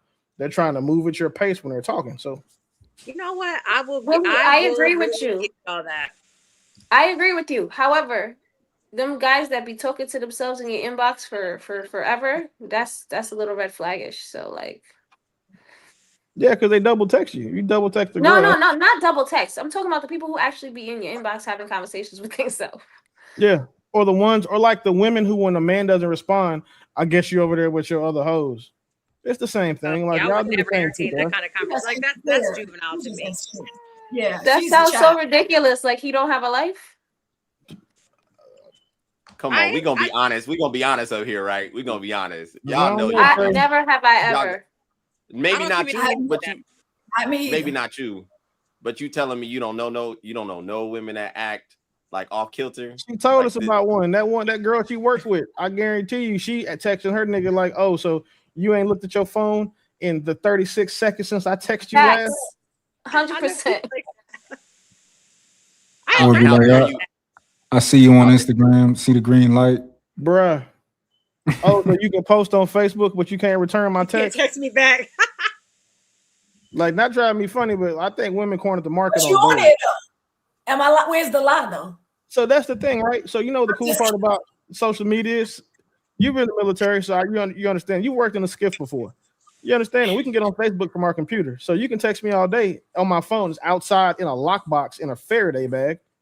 But I'm on Facebook because that's what I can use to communicate throughout the day. So if you see that's where I'm communicating, message me there. But no, you text me over and over and over and over and over again, and then wonder why I'm not responding. But also, I just feel like sometimes people are in a space where it's like they can be on social media because they're trying to be on social media, not because they want to be in a conversation with you. So it's like, if I'm on Instagram, it's because I'm on Instagram. Don't equate me being on Instagram to wanting to text you back. Oh yeah, So now Y'all see that? Y'all see that? what you just told us. Y'all If a see that man tone? told you what you just told us, Y'all see your that bottom lip tone? would be stuck out. Toya, you know you don't Y'all- even believe that crap. Try, Like, girls, stop. you would have a whole sad face. You'd block that nigga before you finish sending the text message. If a dude told you, I'm talking about in general. I ain't feel like talking. Like, this is why men lie to y'all. Like, this is the reason why so many men are gonna lie to y'all, because y'all say silly shit like that, but it only applies to what you do. If a man did that, it would not be acceptable. If a man But they do it all the time. well, yeah, I'm on Instagram. Yeah, so what, bitch? I don't want to talk to you. Like, none of y'all are gonna take that. Did y'all hear her tone though? I'm telling y'all, I'm telling you, she yells at people. Y'all hear that tone? I'm gonna respect my boundaries. I'm on Instagram. That was tone. Spicy. I'm sorry. Yeah. Let them keep talking. I know you ain't coming for me. That's crazy. I'm gonna let the dog. I'm right. So what about lack of accountability? I wrote that as a red flag. I wrote that a lot of times, like when people blame their exes for their last relationship failing, but they never say like what happened and what their part was in the breakup or the marriage, all that. I think that or never apologizes or turn every issue on you. I think that's a red flag. Lack of accountability. Yeah, I don't think a lot of people are actually like wired to have multiple relationships, and unfortunately our access is vast nowadays. So you typically run into that lacking accountability because for some odd reason you single, right, and you perfect and you flawless, like you did nothing wrong. Like it clearly was their fault. It clearly was their fault, and they're not here to defend themselves. So definitely, Lakeisha, definitely. Right. Yeah. I usually just listen to what they say, and everything they say that the other person did is probably they're telling on themselves. So I take that with a grain of salt. Like, that's all I'm saying. Anytime a woman talks bad to me about her ex the first time, like where it's unwarranted, I didn't ask, it's not part of the conversation, it's not relevant, I let that go. The second time, I'm gonna ask her to call him, because what I would appreciate is if anytime a woman spoke bad on me, that somebody that was listening had that same consideration. Because again, if you have all these niggas that you've been in failed relationships with, no disrespect to you, baby, but all of them niggas is not the issue. You are the common denominator between every mile of dick you've taken in your life. So if you've been with 50 niggas and they've all fucked up, you are the common denominator between them. Like, it's simple math. So you can Willie, think that. Go ahead, Trey. I'm sorry. No, you could. I didn't mean to interrupt. I thought you was landing, but here's the problem with that. Most men are not going to have that same consideration. I think that most men would take it a step further and even dirty Mac and continue to validate the woman just because they want to gain access and they think it's a good look. That's what reinforces the bad behavior, right? That's why they continue to do what they do. They're validated by their friends. No matter what how stupid the situation was, the women are going to co-sign it. And then the men behind them are going dirty Mac just so they could go ahead and try to get boxed. No argument there, Trev. Like, and I can tell you that's a good point, and it's a good thing to segue to.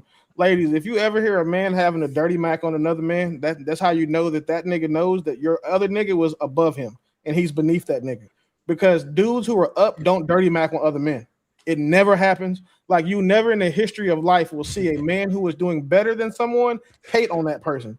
Like, none of us have ever been outside like, man, look how dirty that motherfucking bum is. Bum ass nigga. We don't care about that shit because we're up. Anytime someone hates on you, it's because you're doing better than them. That's the only way it works. So that's why I said I'd appreciate if a dude was dealing with one of my son's moms and was like, hey, you know, what happened with you? You know, and she ran down her list. If he was like, you know, I want to get his side of the story. I think that it would help him, because if you're going to date somebody, you probably want to have both sides of the story, especially when, you know, you're going to have to consider marrying that girl. Like hearing the other side, especially when the other side is available still, I think that would be valuable for most men. Why would you want to get the ex, somebody who you want to date there?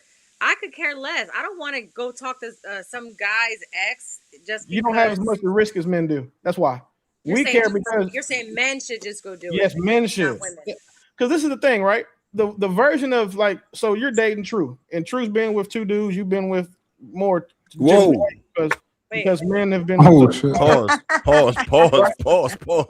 I mean, you know what I mean. So you get with him talking to your exes would be because you guys don't change much relationship to relationship. The version of him that he could have got with two ugly chicks before you.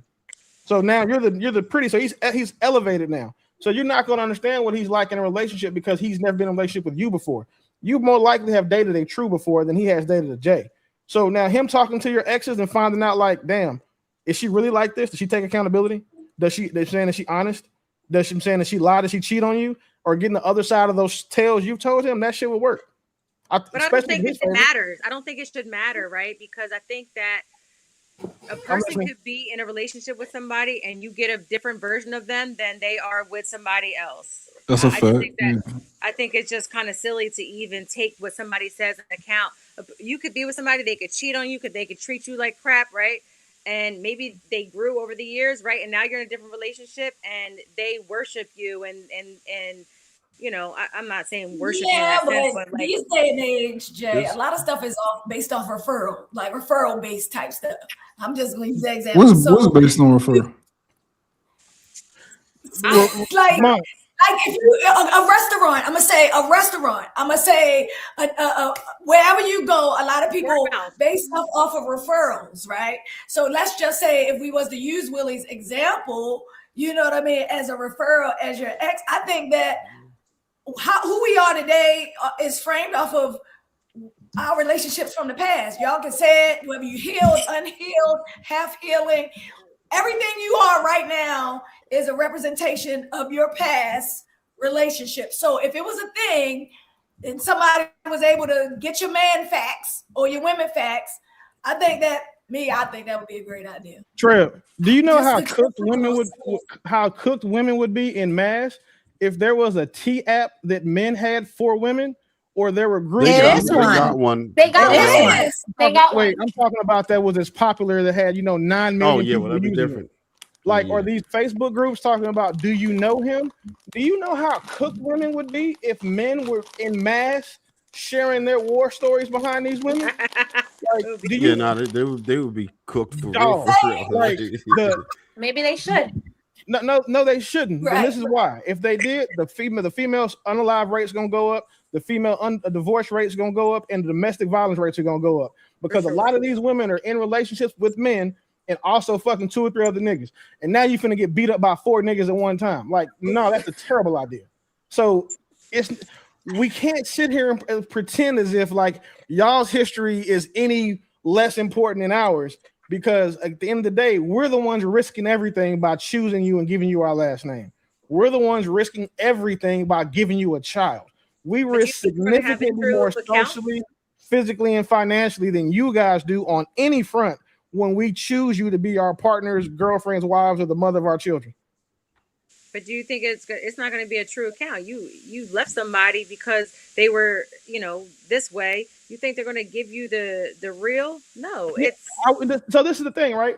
This is why men, I think that when women say they have women intuition, I think it's bullshit. Because if you had intuition, that intuition would tell you when the person is lying. Men, we are able to talk to other men, and at some point we know, like, no, all right, she said that she did what? Like, and your girl, you can tell when someone's lying. What y'all do is y'all hear shit that triggers you, you get emotional, you just accept that shit, or whatever it goes against it goes along with the narrative you already have about that man. So if you think that man was already kind of shady, and his girl talks about, well, shit, yeah, he ought to put his phone down, you're gonna be like, yeah, girl, he does do that. You may not say it to her, but in your mind, you're agreeing with it, and now you're going to act on it as if what she's saying is true. With men, we don't move like that. If I'm talking to JR about a girl that I'm dating, that I know he dated, which is already gross, but if I'm talking to him and I'm like, hey, you know what you saying, a Shinka Shay, what I'm saying, was she this big of a freak with you? And he was like, no, she wasn't like that with me. I'm gonna be like, oh, okay. Or if he's like, oh man, she had the best head ever, but she ain't never gave me none. Like, we can already see the inconsistencies in the stories. Y'all can't do that because y'all get emotional when y'all are talking about us. We don't. We try to stay logical.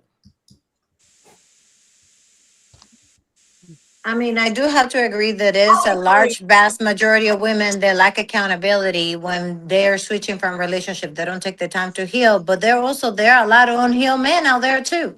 It goes both ways. Well, it ain't Yeah, I gonna be think. what we're talking about right now. Yeah, I think that women do enjoy No, that. we are talking about accountability. Yeah, No, I we're think not women talking do. about accountability. We're talking about being transparent in your past. And unfortunately, women And are that's what I'm saying. and women are the least transparent humans of the two of us. Y'all are the least transparent about your past. That's why you lie about your body count. That's why you lie about what you want. And that's why you lie about what you're willing to give to a man until you've already trapped him. You'll tell him you'll give everything that he wants. And then as soon as you get his ass, now he gets sex once a month. Now you cook once a month. Now every time you do something, it counts as you doing everything because you feel like he should be doing more.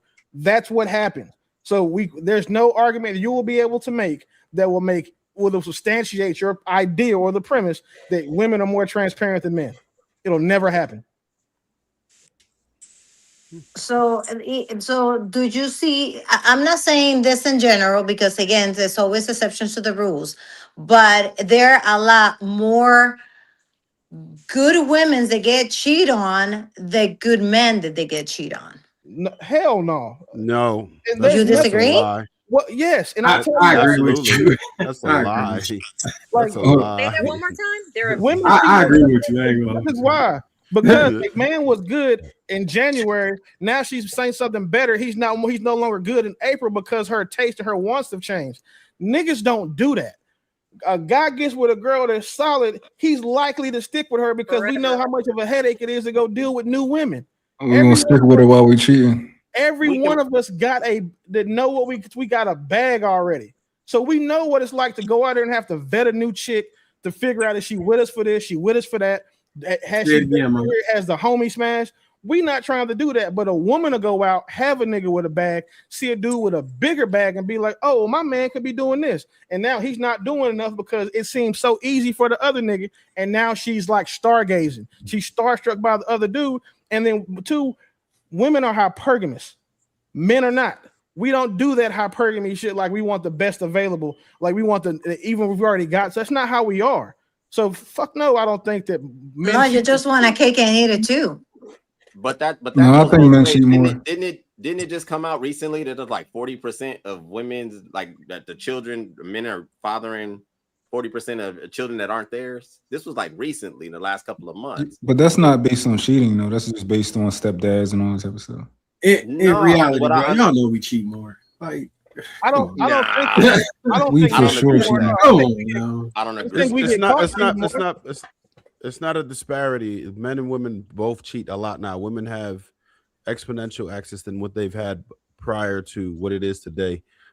I mean, well, what it was of yesterday. There's so much more access. Women are absolutely cheating more because they have the availability and the freedom to be able to do it, and there's no judgment, right? You can't expect for women to judge them, and the men that want them certainly won't judge them.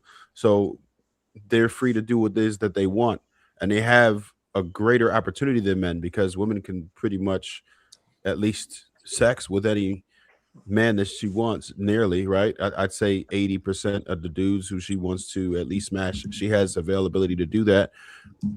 Men that are typically out of her league, if sex is what she wants, she can do that. Men can't do that.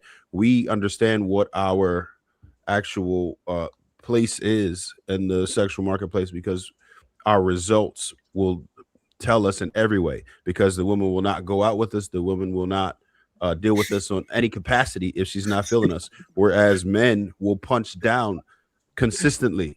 You will have men who rank extremely high and will digging to the bottom of the barrel on a 90s board.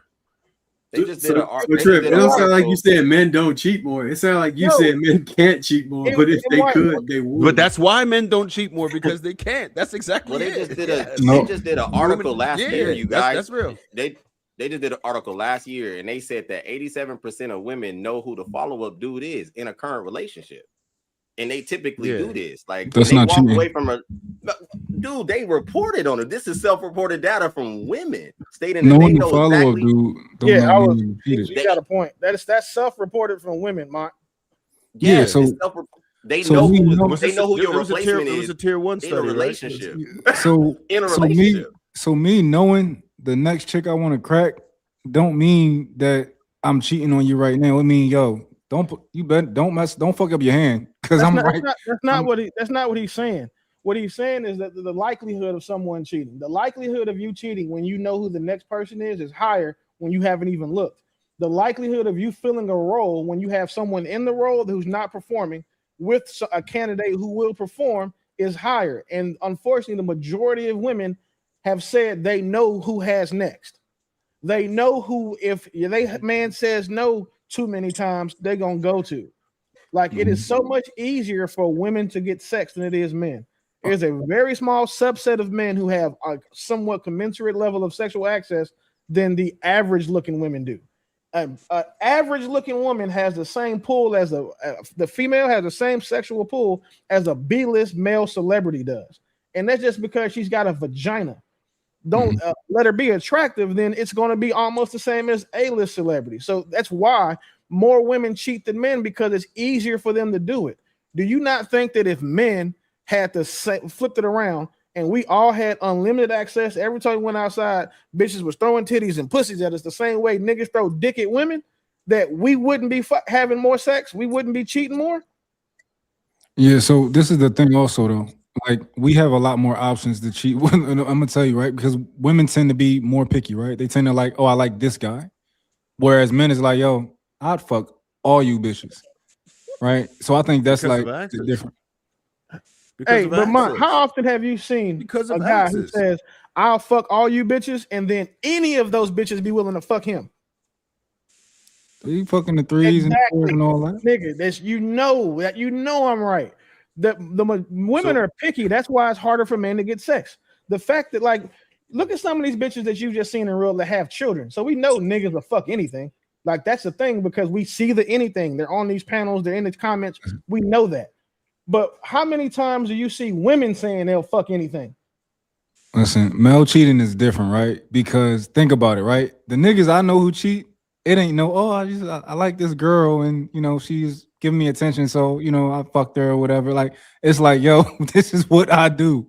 Yeah, that's niggas I know too. This is my lifestyle. This is how many women do you know that needed something and couldn't afford it, or needed a favor, or was trying to get something out of somebody and use their vagina or their throat to get it? I'll wait. It ain't to the degree that I'm talking about. Right, because you talking about niggas in that small subsect of men, not the other 80% of niggas.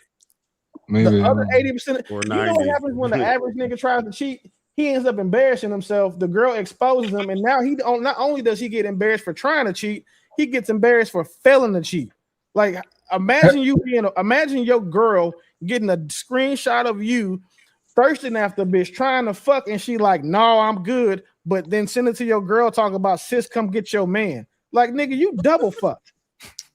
How often does that happen to women? Y'all ever seen the show Cheaters? Right? It was all of these niggas is average and below average on there. Like, that show was fake though. That show was they be recording in Kansas and they random places. It wasn't real. All of that shit wasn't fake. When Buddy poked nigga up, that was real. Like, when show got down. Yeah, when Buddy got poked up, that was 1,000,000,000%. That was accurate. I do agree with women already know the next person, and I'm not saying like always in that sense, but because women, I agree with what you're saying. Like, women always try for better. It's like, you're shopping. And it's like, you know what? I like him for right now, but then you meet somebody else, and maybe that got more money, or you have more access to pure whatever evil. with him. So, what's that? Isn't that what everybody's supposed? So that's pure evil. Thank you for being Well, I'm honest, just saying, Jay. but men, no, I think that's in general.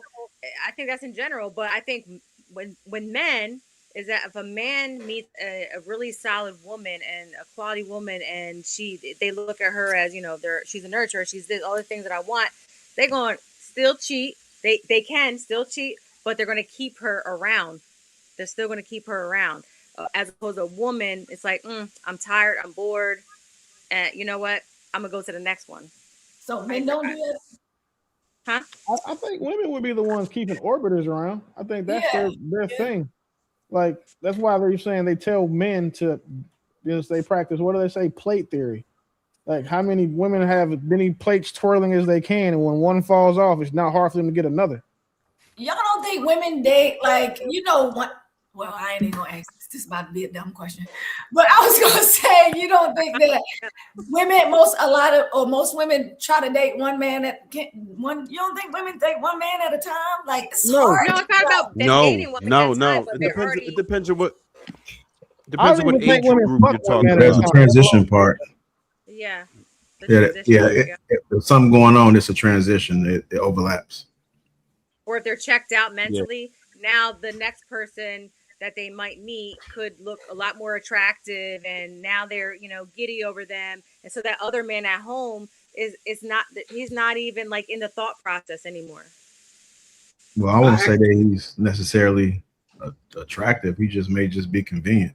It don't necessarily mean that she's gonna like settle with that person. He might just be like run up for right now, just so she can utilize her time better than what she's dealing with currently. I'm not a cheater. What are y'all talking about? JR, who do you think cheat more, men or women? Oh my God, we already talked about this. Yeah, poll the panel. Yeah, I'm curious. I'm gonna poll the chat. You can't poll the cheater. chat. I got two personalities. What? So Trev, who cheat more, men or women?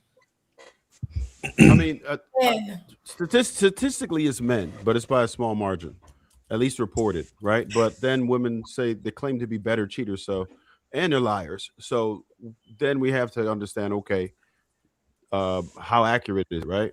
But it's what's reported is it's a slight edge for men, both in like I think men is like low 30% and women are high 20s, depending on what source you're asking. And Mike, you say it's men, right? I think men cheat more. And it's like we get caught on the 50th time. She don't know about the 500 chicks out in the house. She just caught us on, number 50. Facts. Hey, Toya, what you say? We don't pay attention till the 49th time. I would assume that men cheat more. That's just my assumption. My bad, y'all. Sorry. But women That's what I said from the beginning. Can I say the F word on here? Yeah. Have you not heard me talking all night? I'm sorry. I know. If the F word got a G in it, no. Willie was dropping all types of wrong. curse words, especially when him and Pretty was going back and forth. Don't say. Well, I didn't say, but one women person was here. I just called her a bitch. Women unfuck men. Whatever. So I don't know where stats are coming from. People being honest. Say that again, Jay. Women unfuck men, though. What that mean? Take a body out. Said what? Women Yeah, what? They remove I'm somebody not from. saying I'm just saying women. I've known that women will say, like, if they didn't like this person that much, or if it was a waste or whatever, then it's like they didn't happen. So I don't know where all these stats are coming I'm not trying to hear that. No. Wait. I mean, I know it happens for sure. So a long What was time that ago, term when you I said was Nobody Unfuck. can undo the deed. Unfuck. How do you do that? You just remove them. Oh from yeah, your body yeah. list. Women You just always cross it, lie it's like kinda that. never Yeah, existed. it's They just always an illusion. somebody just told me some crazy shit the other day. They said if they didn't climax, then it didn't count. So What's all kind of stupid ass reasons. That How influencer does girl that is like, even if make it's a guy I sense? just hooked up with for a one night. How can you undo the deed? Like guy that I don't. did content with, it didn't count. Like what? That's crazy. Like, and the girl was like, "Yeah, I've done content with 50 guys. None of them count because it was just content." Nah, I don't think girls count. I don't think girls count anybody that's shameful. So they don't count their personal trainers, and they don't count the photographers, and they don't count like none of the ones that's shameful. They definitely puts him under the rug. Mike, they don't count. They don't count in the zip code either. I was, but I wasn't a freaky one though. That's a lie. I was a personal trainer too. I did weddings. I shot weddings. I ain't. Lock his ass up. Lock his ass up. You ain't never hit one of the prize or bridesmaids? You're going to jail. No. Some of them was bad though, but I was in a, I was tied up. You a good nigga, bro. Mm. Hey, Mont, I got this. Never mind. Say that for the back chat and white. I was gonna try and sell him a swamp in the middle of Saudi Arabia since we playing this game. But let's make the lies bigger. Let's make all the lies bigger. I think for those of us who are privileged, we sometimes get lost in the fact that our circle we move similar, so therefore we forget that Oscar that works at Home Depot is not smashing chicks on a regular. It's not happening. I don't get it. Women can be treacherous, and I know y'all know this. Savage, ruthless, yes. Treacherous. Women are very sneaky about it. I ain't trying to tell y'all the tricks. You already know. Women don't get caught. That's all. Yeah, women. And don't they got a saying? They got a saying. It says, "Hell hath no fury like a woman scorned." That means something else. That's a whole different Yeah, thing. I don't think that. Yeah, I don't think that. You can't turn a hoe into a housewife. You can't turn a trick into a treat. Like it's a bunch of. But men make the dumb choices, so they usually get caught a lot of times. I'm not saying all the time, obviously, but they usually we get caught because we don't. That's why. That's why we get caught. We get caught because y'all talk a lot. A nigga who was a side bitch will take that to his grave. A woman who finds out she's a side bitch is going to try to ruin everybody's life attached to that nigga. His parents, him, their kids, because y'all want that woman to feel the hurt that you feel. Like that's why we get caught more. And also, like, y'all care more, right? Y'all care more, and y'all more like psychopaths. Like when it comes to like, like if you catch a man cheating, like it is what it is, right? Like a girl will lie to your face and cry, like, "Why are you acting like I cheated?" And what are you? I would never do that to you. Like cry and tears, snot, and she just cheated on you. Like we just be like, "Yo, what you want me to tell you?" Like wild too. It's wild too, Ma, because they be thinking like they know you, and that's dude's fault because they routines be so consistent. They life be kind of whack, so they don't have no kind of they don't have dynamics. So if he sleeps normally 5 hours and then this one day he sleeps for like 8 hours, she's like, why he sleeping so much? Let me go through that phone.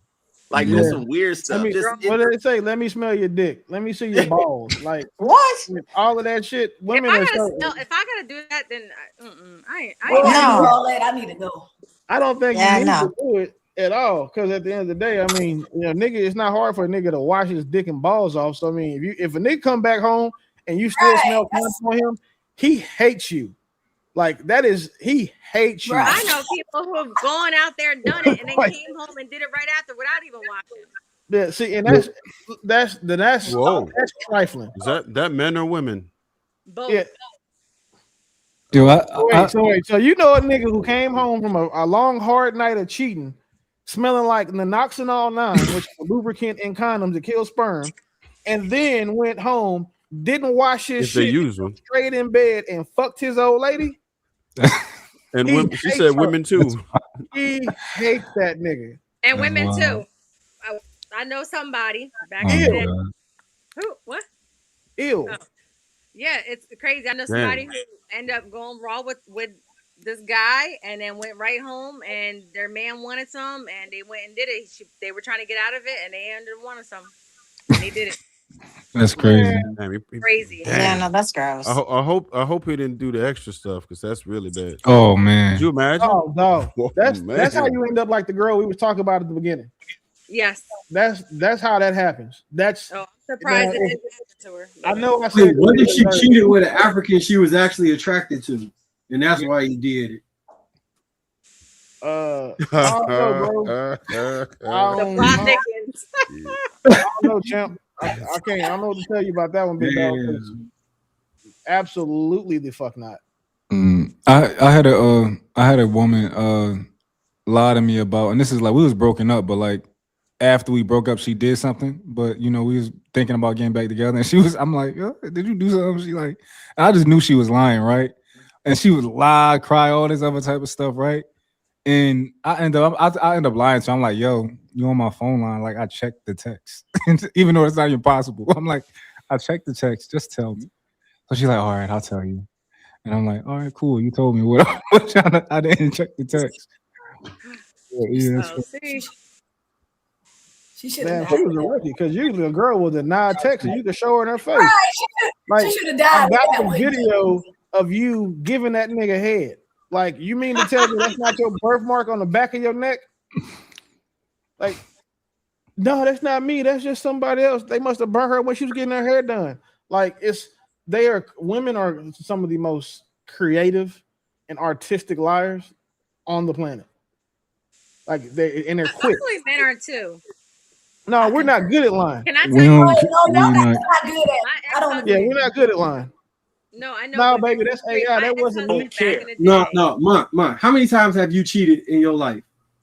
Well, You think nothing? it's interesting with me because I'm never committed to a woman, right? But every time that I ended up having a woman who Just was give like, me a rough number, Mon. I don't know how many rough number. How many times what you've done be considered cheating? all right, so I don't consider it cheating. However, when I had women who I lived with, even though I ain't commit to them, this is the only time I've ever not been on that time.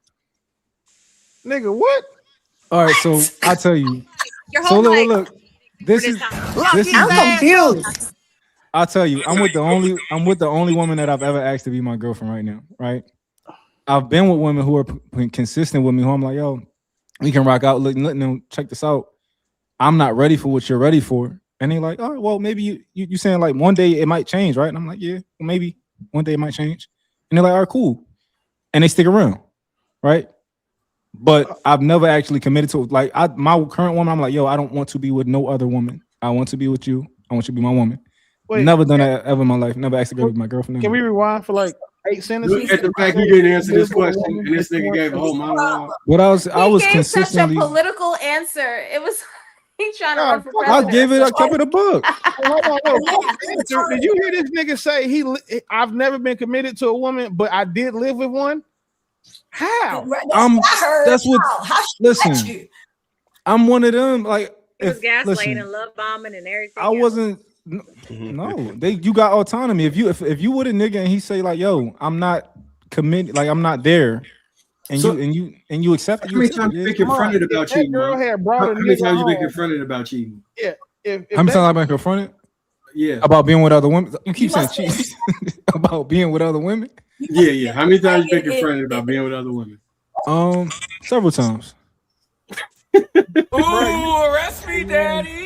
You know what, bro? Photography should have been your thing. You should have been in sales because if you can convince a bitch to live with you, you're not committed to her, nigga. What? Yeah. But, you know when you young. What is the ratio between the times you was confronted between the times women you were sleeping with that they did not find out about to confront you? What is that ratio? 100, like 100 to 1. Okay, that's the number I was looking. I can speak for. All right. Bro, so you really was living with somebody and was like, hey, no, they was living with me. Not somebody, like, multiple people. It's like it's like when you dealing with a woman and then she start coming over your house more, and it's like, oh, she just end up being there. Like, okay. All right. So let me ask you this: if she brought home another nigga and was trying to fuck him, and y'all not committed, would that been like? No, they know better. Any woman, no, they know better. Oh, no. Yes, that's how that works. You talking about current girl? Come on, you remind me of ChatGPT. I know the right answer. I ask the question and ChatGPT will spin that shit, and then I gotta trick ChatGPT into telling the fucking truth.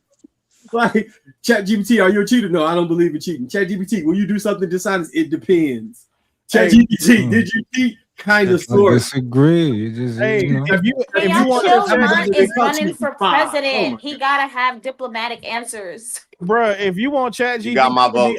to be honest with you, tell your ChatGPT to roast me and don't hold nothing back. Like, put that in the prompt. and then watch what ChatGPT. Listen. Oh yeah, I think that. ChatGPT is gonna tell you what you need to hear, and it's crazy how accurate some of the shit is. Like it's crazy. But you for real. Yo, if a nigga tells you he not about to be with only you, then he not about to be with only you, and that nigga ain't cheating. Why live with him? Like, true. That sounds true. like when Jada said, "I told you can Will live I with me did it for his peace, so I could put aside my own happiness." That's what Mont just said out loud. But what happened? When Jada said out loud, I put my happiness aside and admitted to cheating on Will Smith for his peace and for his happiness. Bitch, what?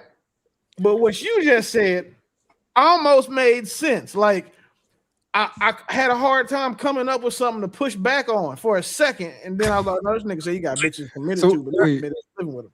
So M White, so every girl that you ever been with, you asked them, all your girlfriends, you asked to be a girlfriend. I'm sure, right? I don't think for all of my some of it was like just like it led into a relationship. So I don't think I actually. And at what point was you like, yo, listen, I'm cutting off all my other women. Like I'm not doing it. Like, to be honest, I tried the only time I actually really tried to do that shit is when it blew up and I got caught. Like, cause they all got mad and started to tell them, baby, please, I'll take me back. I cut them all off. It was like, oh, you think you're not gonna fuck with us no more? Got something for your ass. White, you just like him. You only been in one committed relationship too? No, I've been in a couple. That nigga, he just making shit up. I'm not asking you a question. Look, my number, I probably got caught cheating. Oh gosh. Maybe like. So are we counting the amount of times? Are we counting the amount of times that she was addressing the issue, or the amount of times that she addressed me about it? Wait, you see how quiet the ladies are right now, right? Because they're not gonna tell on themselves. I have never cheated, so listen. I'm no disrespect, Michelle, but as a prior service member that's had thousands of sailors under his command, I will tell you that I do not believe that any military spouse on earth has not cheated on her husband. I will die on that hill. Jody came in there. Well, you better die on that hill, boy, because that didn't happen in my house. Listen, he did it. That's on him. And that, he was out there. He needed to get his. That's on him. And I would never ask. Really. Michelle too busy. She got things. She got pottery. Kids. Yeah, she got things to do. 4 kids when he was in service. True. I've had a sailor tell me that he found out that his wife was pregnant with their other 2 kids in bed, still getting hit from the side because he saw it on his hidden camera. Like that is just nasty. That's little moral. That's having no moral compass. Listen. Oh my God. Do you know how y'all say nurses, flight attendants, and all those are the biggest whores? Military spouses should be number fucking 1A, hands down. Like in general, if there's one that hasn't cheated, there's another 999,999 that have. There is nothing a military spouse will tell me that will make me believe that she has never cheated on her husband, especially the ones that deploy. Like the ones that are on ships for 6 to 9 months or gone for a year.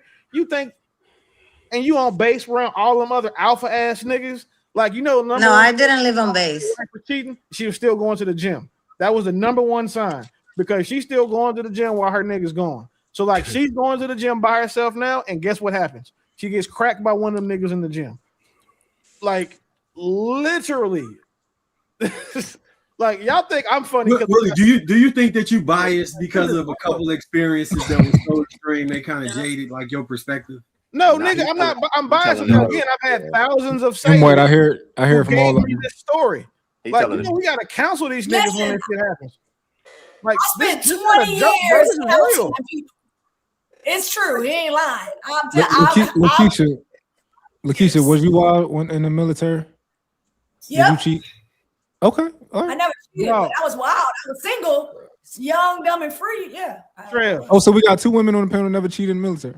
Trev, it's so bad, bro. No, she was a spouse. I was in the military. There's a difference. It's different. It's 2 different things. Yeah. So wait, don't do that. Right. I didn't have to cheat.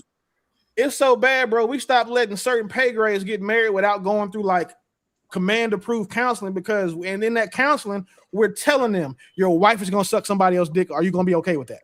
That's pretty much what's in the counseling because it happens at such a listen. He's not lying. There are cadences. Right hand to the man, bro. I swear to you, I'm not exaggerating at all. Like we tell them. Michelle, we're not saying you did it. We just Michelle, we're not talking about you. I can't. I'm just listening. I mean, I will tell you this: your husband was told this about you, guaranteed. That's what they tell sailors and soldiers.